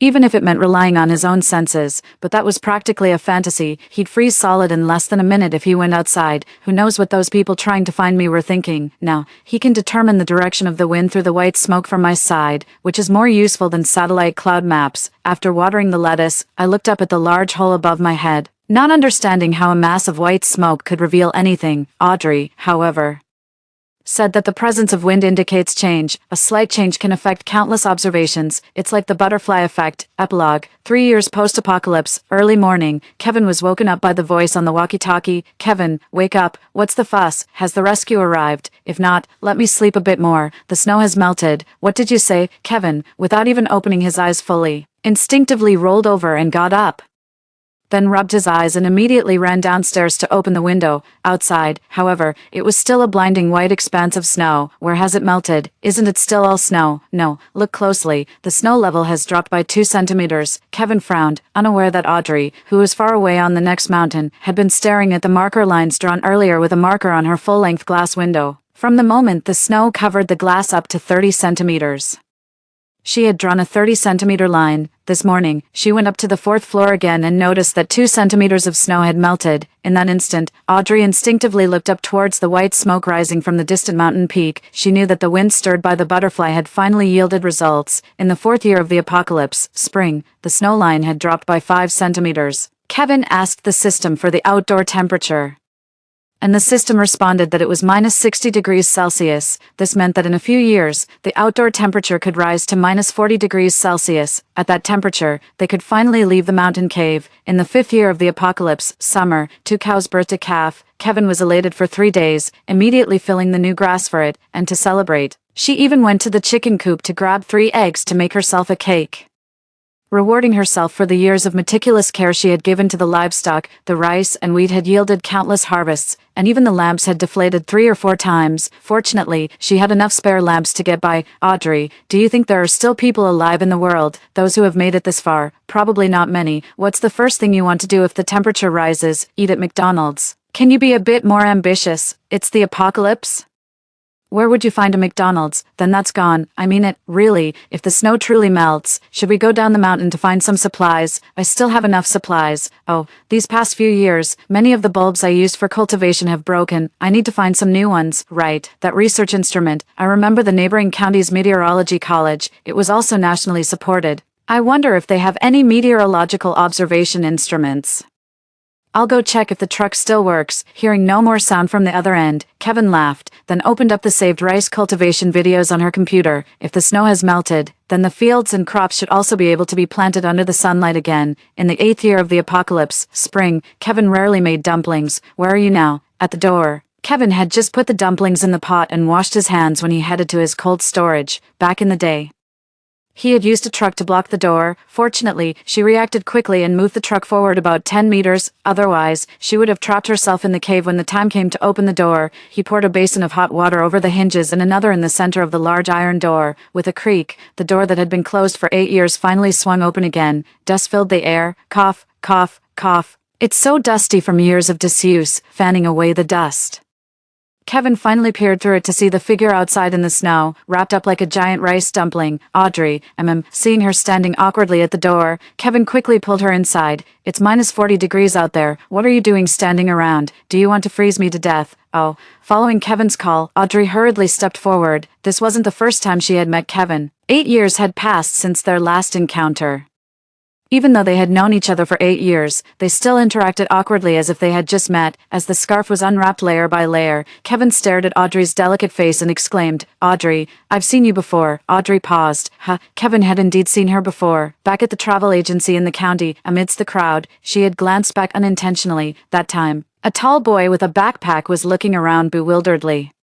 He had also glanced back at her unintentionally. Epilogue 2. In the 10th year after the apocalypse, spring had brought the outdoor temperature up to minus 20 degrees. Due to the drop in temperature over the past 2 years, Kevin and Audrey had started holding close and friendly meetings. Their activities included Kevin luring Audrey with fried chicken to shovel cow dung and using homemade spicy chicken burgers to entice her to clear the snow in front of the door.